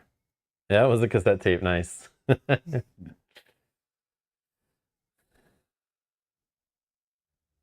right. Yeah, okay, let's do a poll. And do you want just page 10, 12? Is that easier or no, let's just do the names. Yeah, written in rock. Yeah, Hemlock House. Hemlock House. The Silent Heath. And the Lost Sister.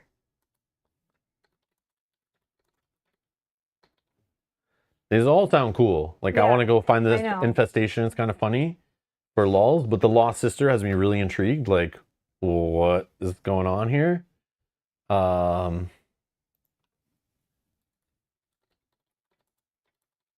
But again, it's said in the beginning, we can't explore everywhere in a single playthrough. We can't befriend everybody. You know, we can't do everything, which is so cool. So let's make some fun choices. If you've already played this and you know what all these things do, vote for something maybe you think is more interesting, more fun, or where you want to see where we go. If you have no clue, vote for whatever sounds interesting and you're playing blind just like we are, play along. Or if you played before and you're like, I never chose that option, I want to see what happens because you don't care about spoilers or whatever. Pick whatever, just vote whatever. It's all good. Don't think too hard into it. It's all good. We're just here to have some fun, explore it. But it is hard. Like, I want to do everything. I want to go everywhere, but it's like bothering me, and it's really bothering me that we can't do everything. But that's like the sign of a nice branching path story, like replayable story. Hopefully, it's pretty replayable and doesn't always just like end at the same thing with the same result. You know, like hopefully these choices do matter, and that's I'm assuming why people like it, because I've played many campaign games, many story games, video, digital, whatever, and physical board games, card games and stuff, and it's like the best ones are when you feel like your choices mattered and in the end it was different and like it wasn't always the exact same story beats all the time. Yeah. Or we didn't pick the right solution, so we lost. Yeah. That would be annoying. Yeah. Well, that's fine because that's replayable too. Yeah. But yeah. Well, there are certain campaign games we play where it's like, doesn't matter what choice you make. Doesn't matter what upgrade you choose. Doesn't matter who you talk to.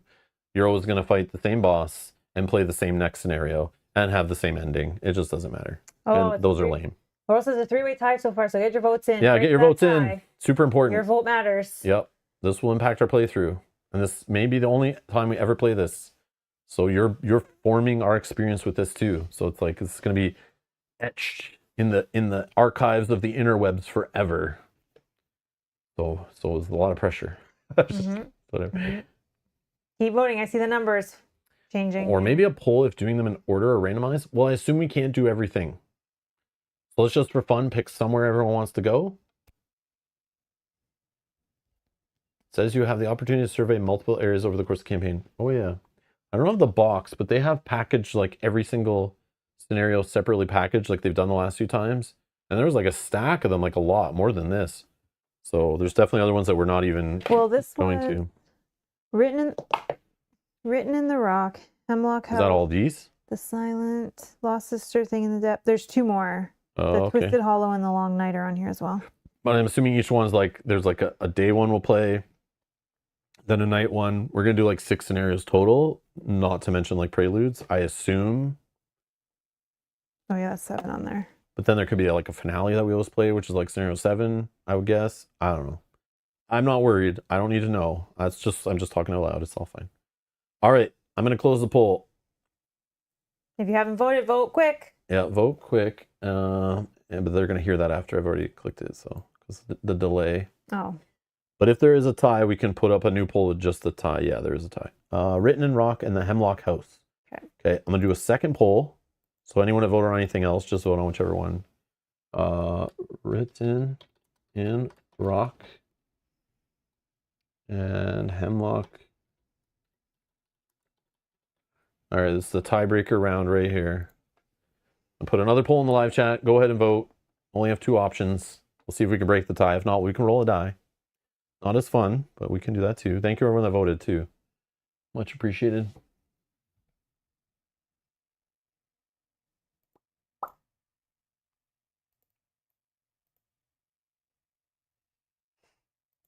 $54 likes. Thank you guys. Wow, thank you so much. Thank you. That is crazy. Much appreciated. Thank you. Yeah. The mine is where the problem child hangs out, right? Yeah. That's what I was thinking. That's kind of cool. I want to check out like what they do there. It's funny, but also the house is funny. Like those things, like they drew me. But also the Lost Sister thing is like kind of creepy, and I want to know more about that too. But they're all cool. Like every one of these I want to do. Like, what is the thing in the depths?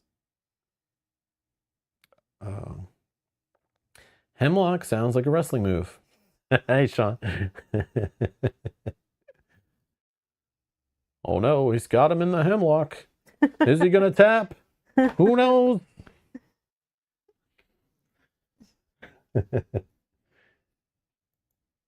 All right, closing the poll. Thank you for the voted. Written in Rock. 66%. Damn. Alrighty, well, I want to see what's happening at the mine. So we're going to the north. The abandoned North Point mine lies empty and overrun with strange wildlife. To brave the dangers of written in rock, turn to page 10. I'm going to do it in the physical just to peek, but it's like obviously another scenario, which we'll, I think, play in the next episode. Yeah. Oh, wow. What the hell? Okay. Looks a little different. Oh, which is the next page. Oh. So it has its own interlude, which is just making choices, right? Yeah, seems like it, I think. That's cool. Here, let's do it here. But yeah, I flipped this open and I was like, you know, it's cool. Like, I'm not saying it's bad. It's just, there's going to be some stuff. So it's like scenario setup, then an interlude, then I don't know what the hell is going on in here. Something with like rail lines and adjacency. So it's like obviously a mine, right? So we're going to be like maybe on a mine cart or like, yeah. Oh, but Yogi says don't read that interlude yet. So we'll probably have to do that like in order, like do our setup. Yeah. I shouldn't be peeking ahead, but like I just opened it up to the page. I was like, oh man, yeah, that's cool. We'll definitely do that. Yeah. Do not read that interlude yet. I won't. I see there's some effort put into the next scenario setup to make it unique, which is cool.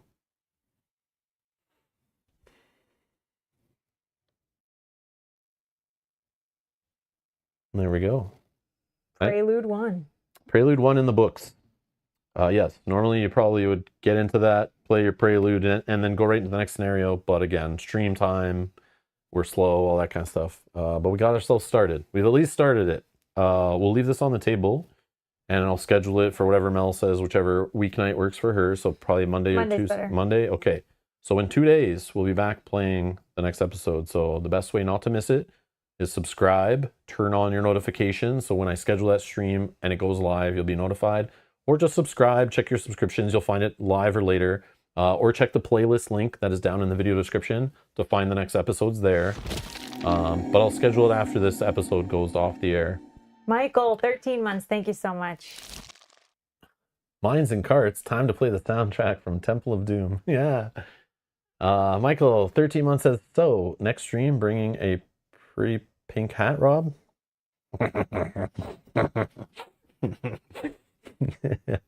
I don't have the pretty pink hat. I could go look for one. But I don't know about... I don't know. Where are we going to find a pink hat? Yeah. I don't know if I want to spend my time shopping for pink hats. I don't know. I guess I can find them on the internet. I was just going to say. Yeah, just Google that. Go to a store for that. Yeah, just like my other hats I own. I just go on the internet and get them. Yep. Matthew, we were not thinking 100%.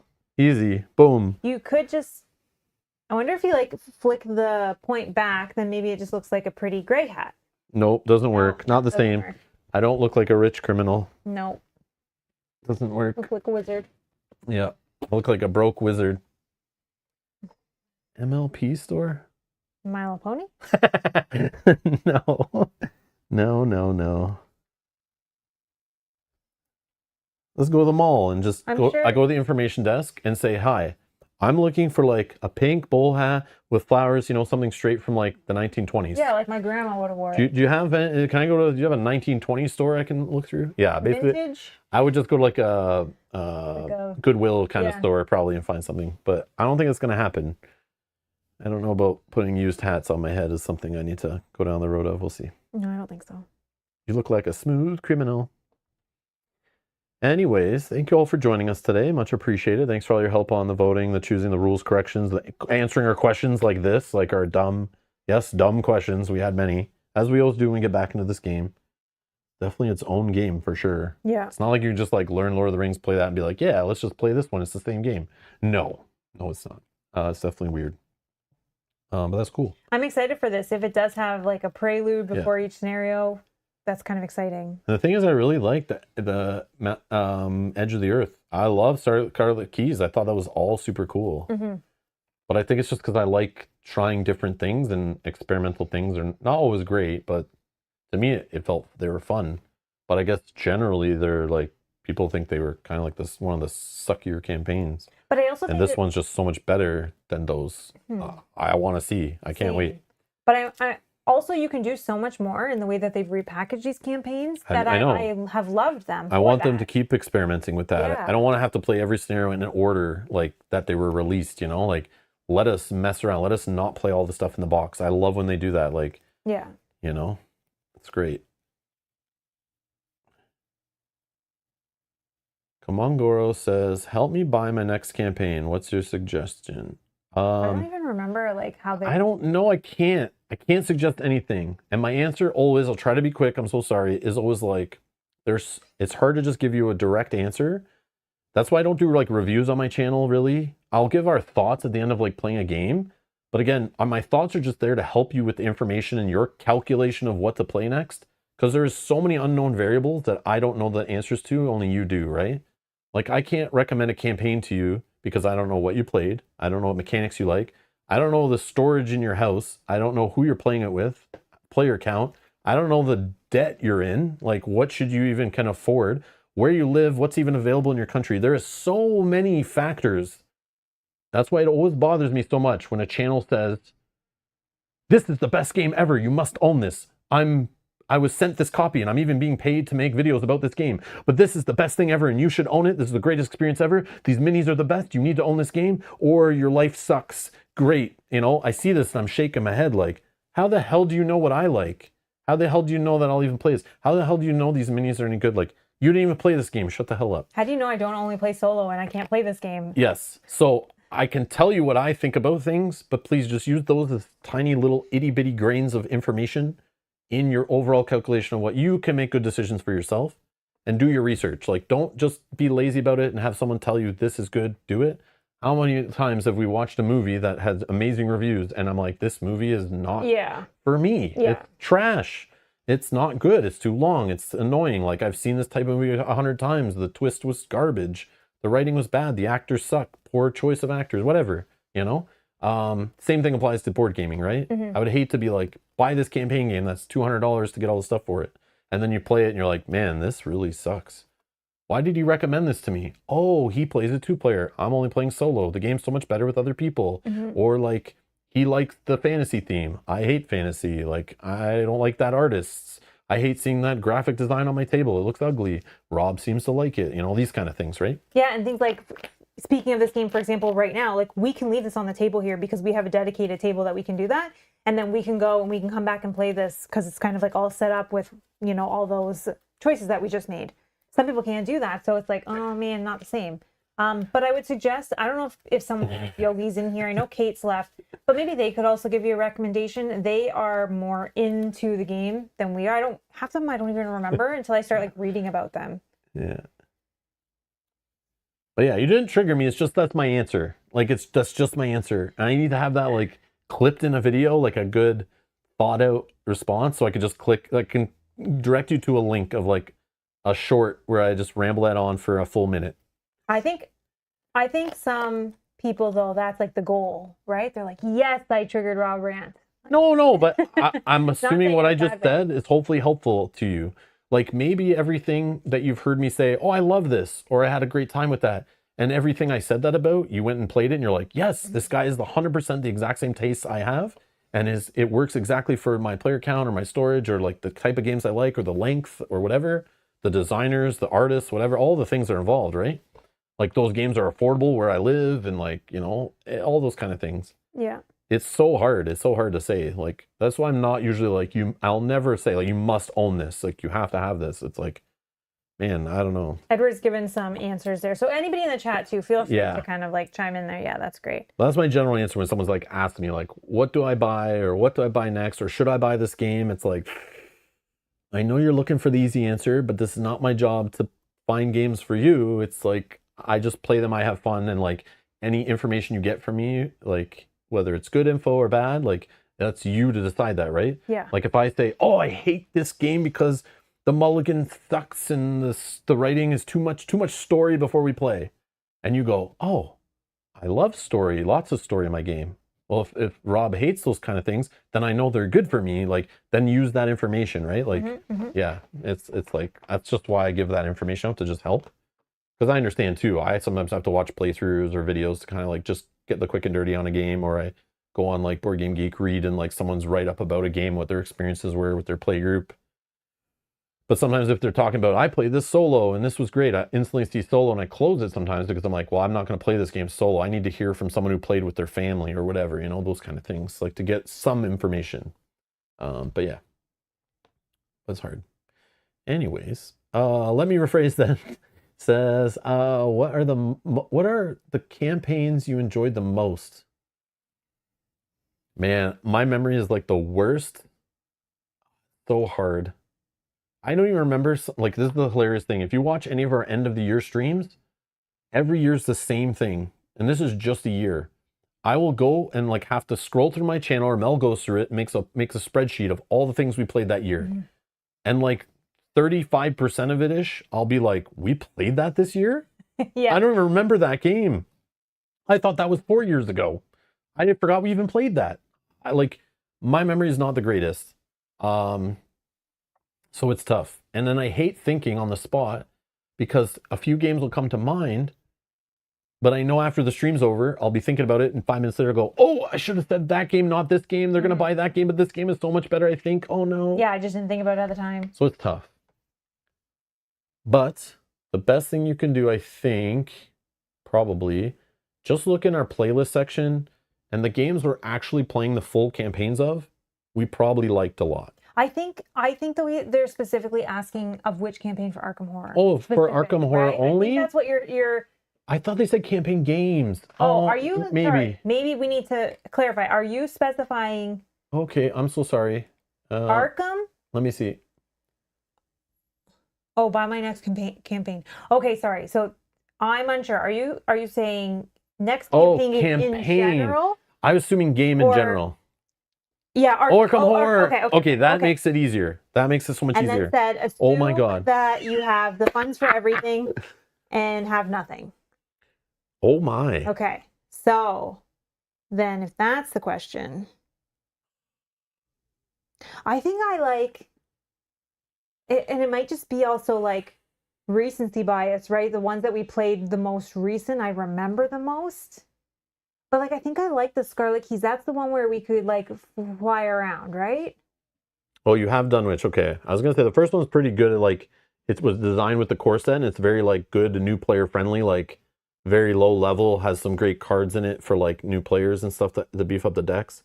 Like obviously the core set, FFG designs core sets and first expansions for most of their board game products together at the same time as like a full thing and then breaks them apart.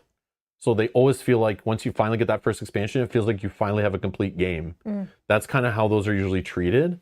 So that's good that you play that, I think, because I think that's like not a bad start. But my favorite, to be honest, and again, it's weird because we played most of it in order-ish. Oh, I can't recommend it as like a first time thing. And I know a lot of people don't like it. Oh, I see your question, Nick. I'll get to yours too. It's similar too. I got it like highlighted here, but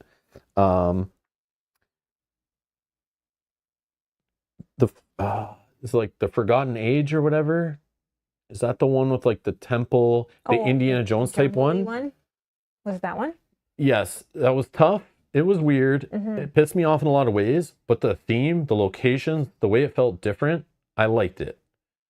But to be honest, any ones that take place like around Arkham, like I think like Path to Carcosa, Circle Undone.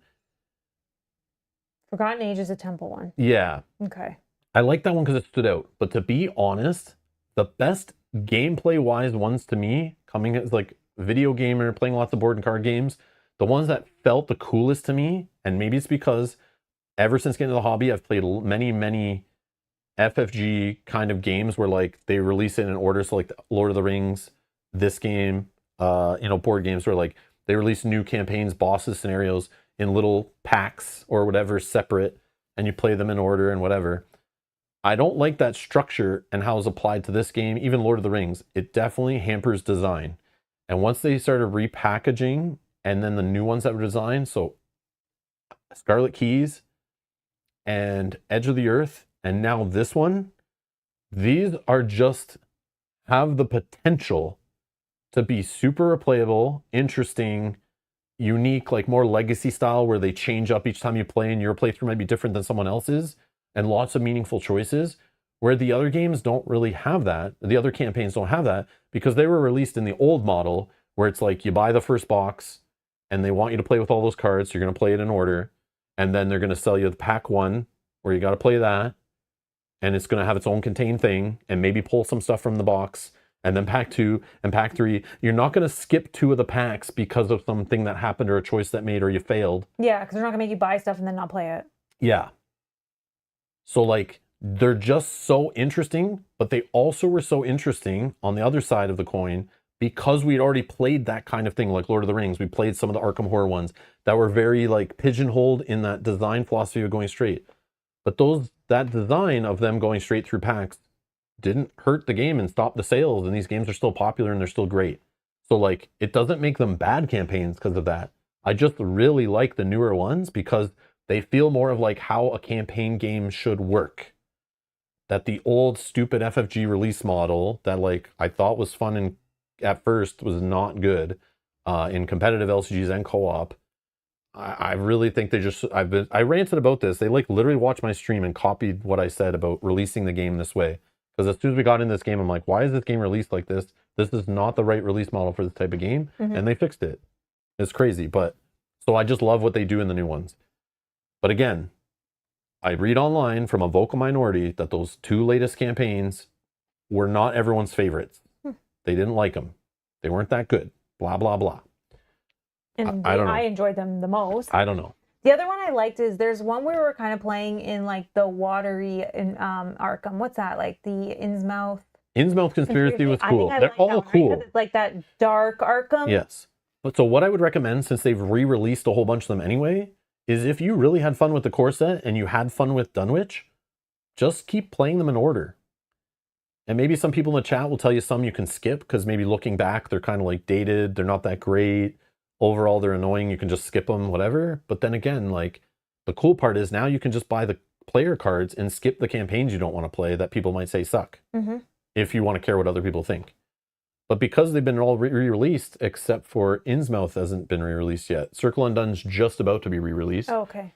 But you can go now and grab Path to Carcosa. That one's a great one. I remember it was fun, and a lot of people said that was their favorite.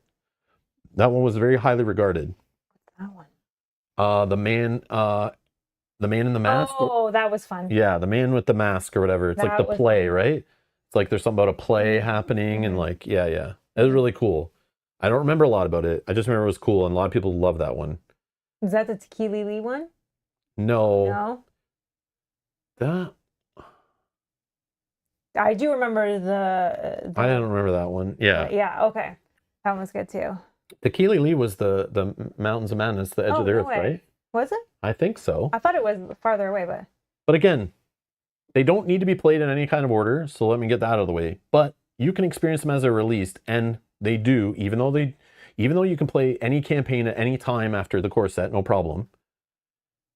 They are designed to get more complex, and the investigators get a little more freaky to keep deck builders and people who've been playing the game for like 10 years happy and interested and keep them engaged in buying new products. If the cards were all very new player friendly in the later expansions, the players would get bored and move on to something else, right? So keep that in mind. If you're playing in an order, FFG is pretty good at slowly introducing new keywords and more complex, tricky stuff and more player cards with more text on them and that kind of stuff. And really to keep the players interested and to spice up deck building to make gameplay more interesting. So that could be another reason why you want to play them kind of in order, because they start getting more wild and later, yeah. Oh, it was the sound of you keep hearing upon the frozen winds on the mountain. Okay, so it felt like it was so long ago. Yeah, That's so funny. That was long ago. That was like 4 years ago or something we played that. Wow. Yeah. Wow. I mean, I don't think whichever one you do get next, you'll have a bad time. But I really enjoy this game, and if you also really enjoy this game, you may feel the same. So get whatever you can get that's maybe on sale or at a discount, or that's available in your area. Check used too. Yeah. People will sell off stuff too that they didn't get around to clearing out their collections. If you care about that kind of thing. But yeah, I would honestly just try to experience them in order.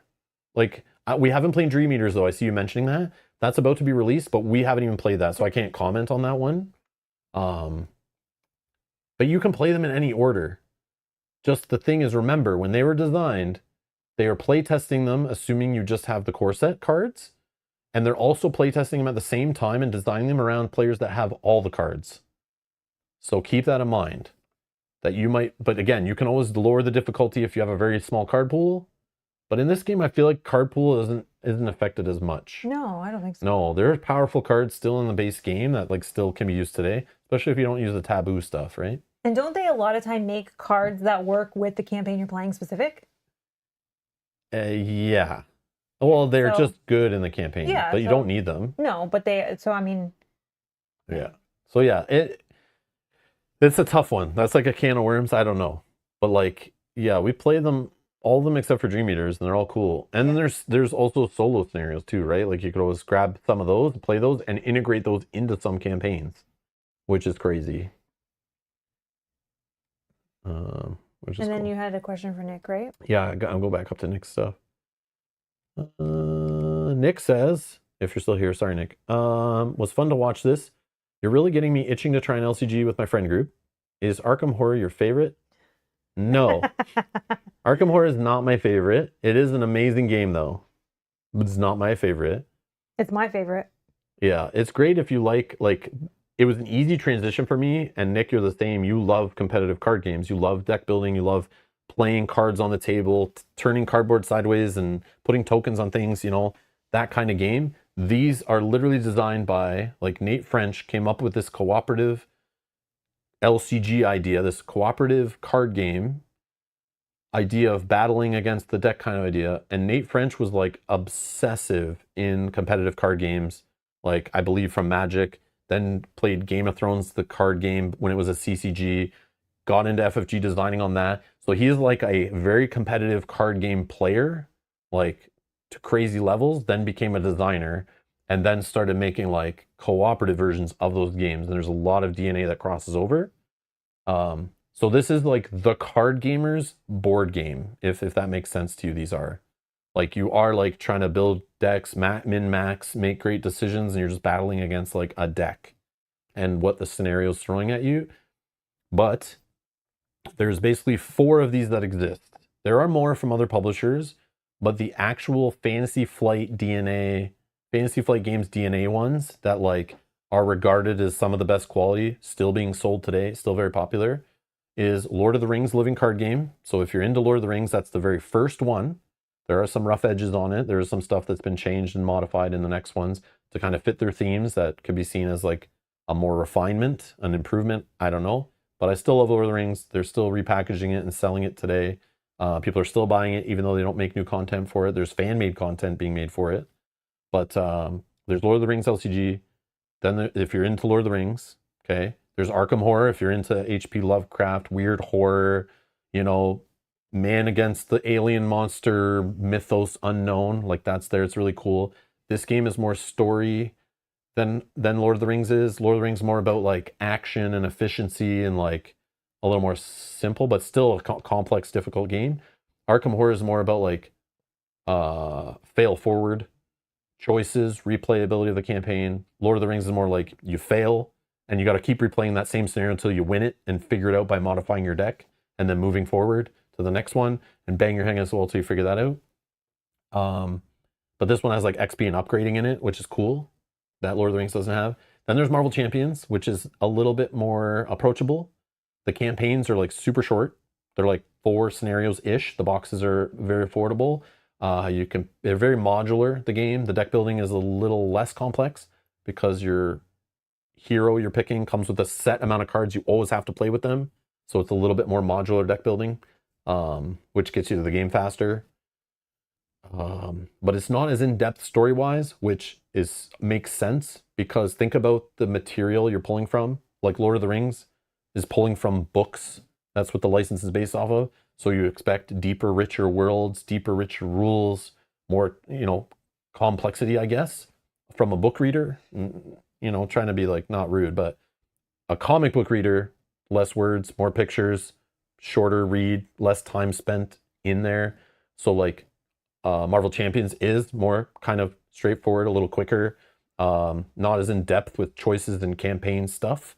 It's more like lighter and fun, but it's still like a complex LCG, right? with lots of good decision points. But the multi-use cards in Marvel Champions is amazing. If you love superheroes, that could be your jam. And then the new one on the block by a bunch of former FFG employees is Earthborn Rangers, which is a little bit lighter feeling. It's the opposite of Arkham Horror. Arkham Horror is like meant to feel like you're gonna fail, and it's doom and gloom, and it's hard, and all this stuff, and everything's falling apart.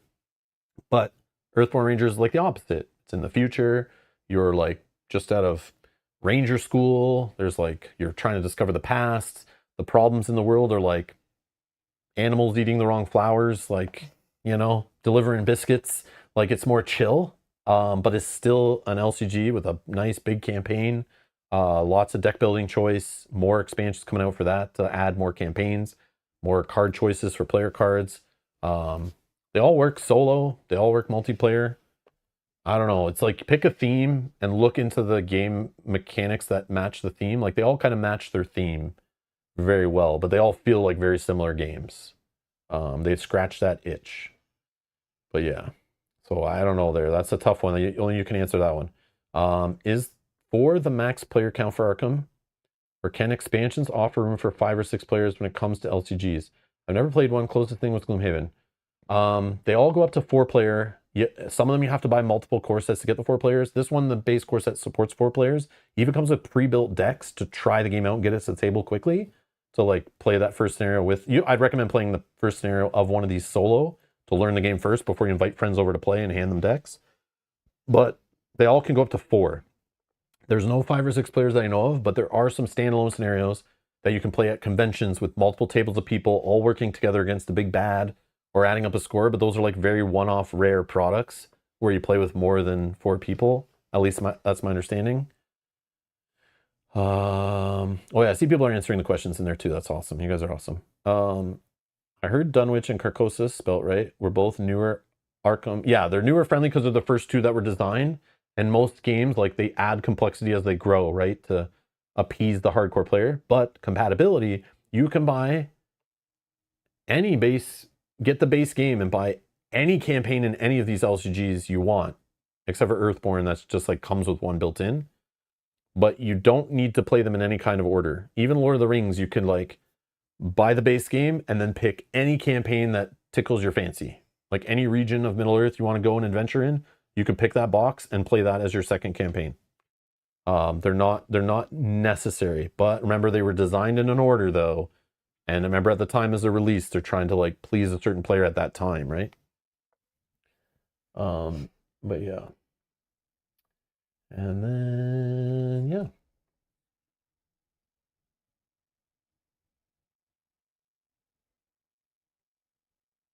Yeah, Scarlet Keys is like, Yeah, that's when we were like, where in the world is Carmen San Diego? That was so fun to me. I like that. It's just different, right? And it felt like your decisions mattered, where you went and what order you did things. Yeah, you only have so much time to do things in. Yeah, it was neat. But again, it's not like people who played Arkham Horror, the core set, then played the first couple campaigns. They have a nostalgic connection to how Arkham Horror is supposed to be for them.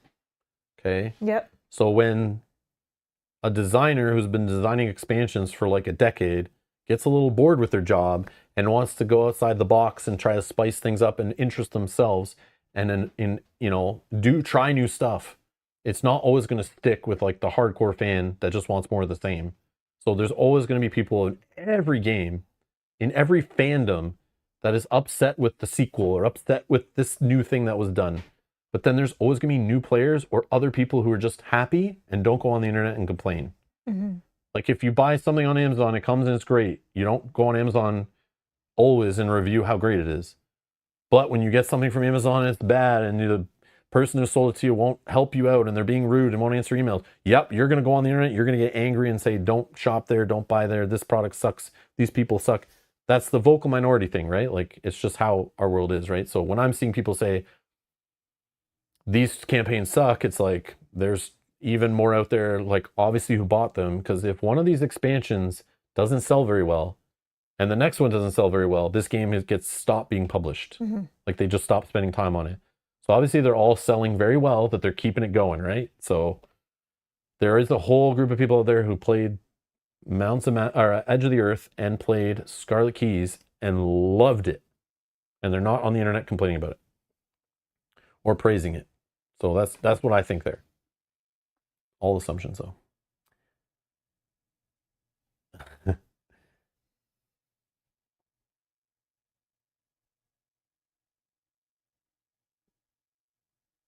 Cody, thank you so much for the kind words. I appreciate it. Thank you. Welcome. That's awesome. I don't think we'll be continuing it. No, I still have it set up. We could, Like, I think we're close to finishing. but it's like, why am I finishing? I don't care. I just don't care. I lost Yeah, like all there's care. never, yeah, there's never any time where he's like, let's play this. Yeah.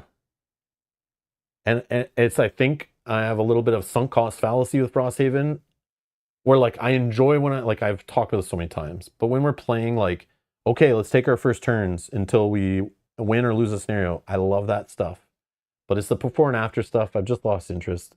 I just need to play other games already. But yeah, I've spent enough time playing Frosthaven. It's like, I don't need to see the next scenarios. I don't need to see the ending.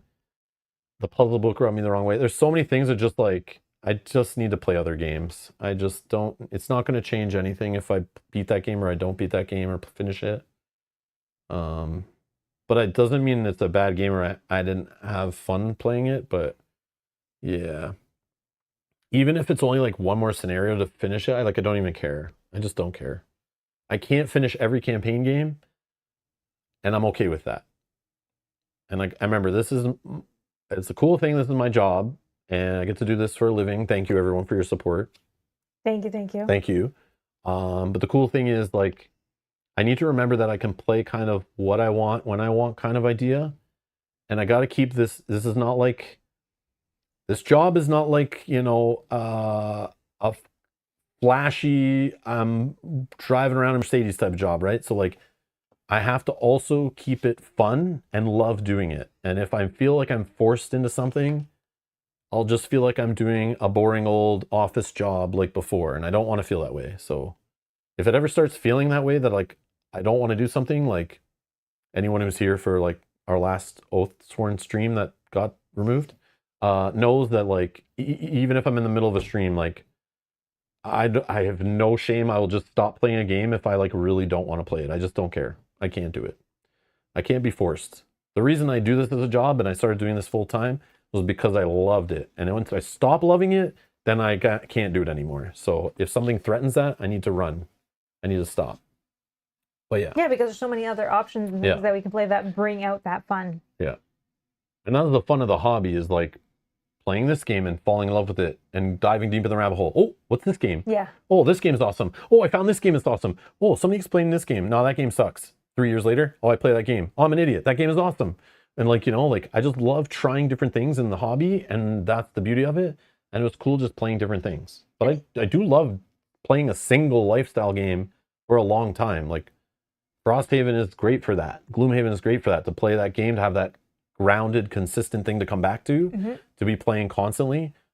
The problem is I have other lifestyle games that I want to play. Like right now, I'm still playing Star Wars Unlimited multiple times a week at local game stores, playing in tournaments, playing at home, playing online. That is my lifestyle game. I'm not playing it on the channel every day because like I don't need to be a Star Wars Unlimited channel. I don't really want to be, but I have that passionate like lifestyle game too. So like I can only have so many in my life, and like Frosthaven's like down here now. It's just like I don't need that in my life right now. Doesn't say if they don't make a digital Frosthaven. If they do make digital Frosthaven, doesn't mean I'm not going to jump into that, start a whole campaign over, because then like all the outpost phase and stuff is like all easy. Click, click, click, it's done. Setup is easy. I can play with multiple people across the world, no problem. I just wish digital Frosthaven was a thing. And yeah, but the puzzle thing would still be annoying. I don't know how they would do that digitally. I guess I would just cheat digitally. I don't know. But anyways, that kind of soured me. But yeah. Anyways, there you go. Cody says, my wife and I finally got Gloomhaven open after years of having it in the closet. We have a weekly group. We are on track to finishing it soon. You guys totally inspired us. Oh, that's awesome. I mean, yeah, it's just a cool thing to do every week or every month with a gaming group. Like that's why that game is like so popular. It's like, it's just like a cool reason to get together and like progress a story and have fun. And like, yeah, I don't know. It's neat. Red Dragon Inn. I've heard of that game. I heard it in your last few videos and it was like, it's over. Haha. But I was on to play a new character we unlocked and I was like, yeah, let's keep playing and like I'll try this new character out. I love playing new classes after the first like couple times of stumbling through it, but it's like I don't care. You know, part of me like thinks because I feel like we're close to finishing, like we should just finish it to finish it. But no. Nope. We won't force that on him. Again, a few years ago I understood that wait, I don't need to finish every campaign game we play. I don't have to. Like why? We're not spoiling the ending now. There's way too many games in the hobby to play, too many great games that I want to play. Like, I can only play so many games a year. It's hard. So, like, I don't know. I've played Gloomhaven, Jaws of the Lion, Frosthaven, Gloomhaven Digital, like a ton of Haven games. Like, they're great, but like, I want to play other stuff too. And if I keep playing those games, they will eat up years of your life. And that is fine. But like right now, that's not what I want to be doing. So I do need to put it away though, because I need to put another campaign game on that shelf soon. So yeah, once I put it away, I'll dismantle it and the campaign can't continue. But maybe I try to put it in a way that the campaign still can continue, but it never will. No, once you put it away, no. Yeah, once I put it away, it's over. That's like ISS Vanguard, Oaththorn, Frosthaven now, Madara, all those games, like they're just big beautiful games, but it's like at some point I'm just like I don't really want to play these anymore. Doesn't mean they're bad, it's just like too much. And then I leave them open ready to be continued if we want to go back, which we have gone back. We've gone back to other games like that where we take like a year off and we go back and stuff. But it's just like there's too many games keep coming out and too many things to try, and then too many not even new games, too many great games from the past that get reprinted or someone recommends or I find used that I'm like, oh, I want to play this now. And it's like, there's just way too many options. So like, yeah, like the eBay game. Yeah, I know, right? Did we play that online? Yeah, we did. We played it before last Gen Con for fun because we got it at the previous Gen Con and yeah. It's a fun game. It was okay. I mean, for free. For free 99. Yeah. Yeah, like Sword and Sorcery. Exactly. Yep. Yeah, like Sword and Sorcery, it's like there's other stuff we can play in Sword and Sorcery, and like we can go back to it, continue with our characters we've already made. That's fine. But yeah. Anyways, I think that's gonna be it. I appreciate the questions. Sorry if I didn't get to all of them. But I appreciate the questions. Hopefully my rambling was helpful, and if it wasn't, I'm sorry. Or if it didn't seem helpful, I'm sorry you didn't understand it. Just kidding. But anyways, thank you all for watching. Thanks for hanging out. Thanks for supporting the channel. I'll schedule the next episode of this for Monday. Stay tuned where we'll play Written in Rock, right? Yeah, Written in Rock. So stay tuned for that. We have more Lord of the Rings Journeys in Middle-earth scheduled for Wednesday. We'll be continuing that campaign. So join us if you're interested in that. We only played a couple episodes so far. You can go watch those and join us live on Wednesday. We're playing 3-player with Kyle for that one. And I don't know what else to tell you. Happy Mother's Day to all the mothers out there. Oh, tomorrow's Mother's Day. Yes. Yeah, I'll be at a Star Wars Unlimited store showdown tomorrow. Yes, they scheduled it on Mother's Day. I don't know what day. Yeah, weird. That's fine. I'm bad. Anyways, that's fine. Yeah, so that's what I'm doing. So anyways, I'm gonna go practice some cards, and I'll see you guys later. Thanks for watching. Bye. Bye.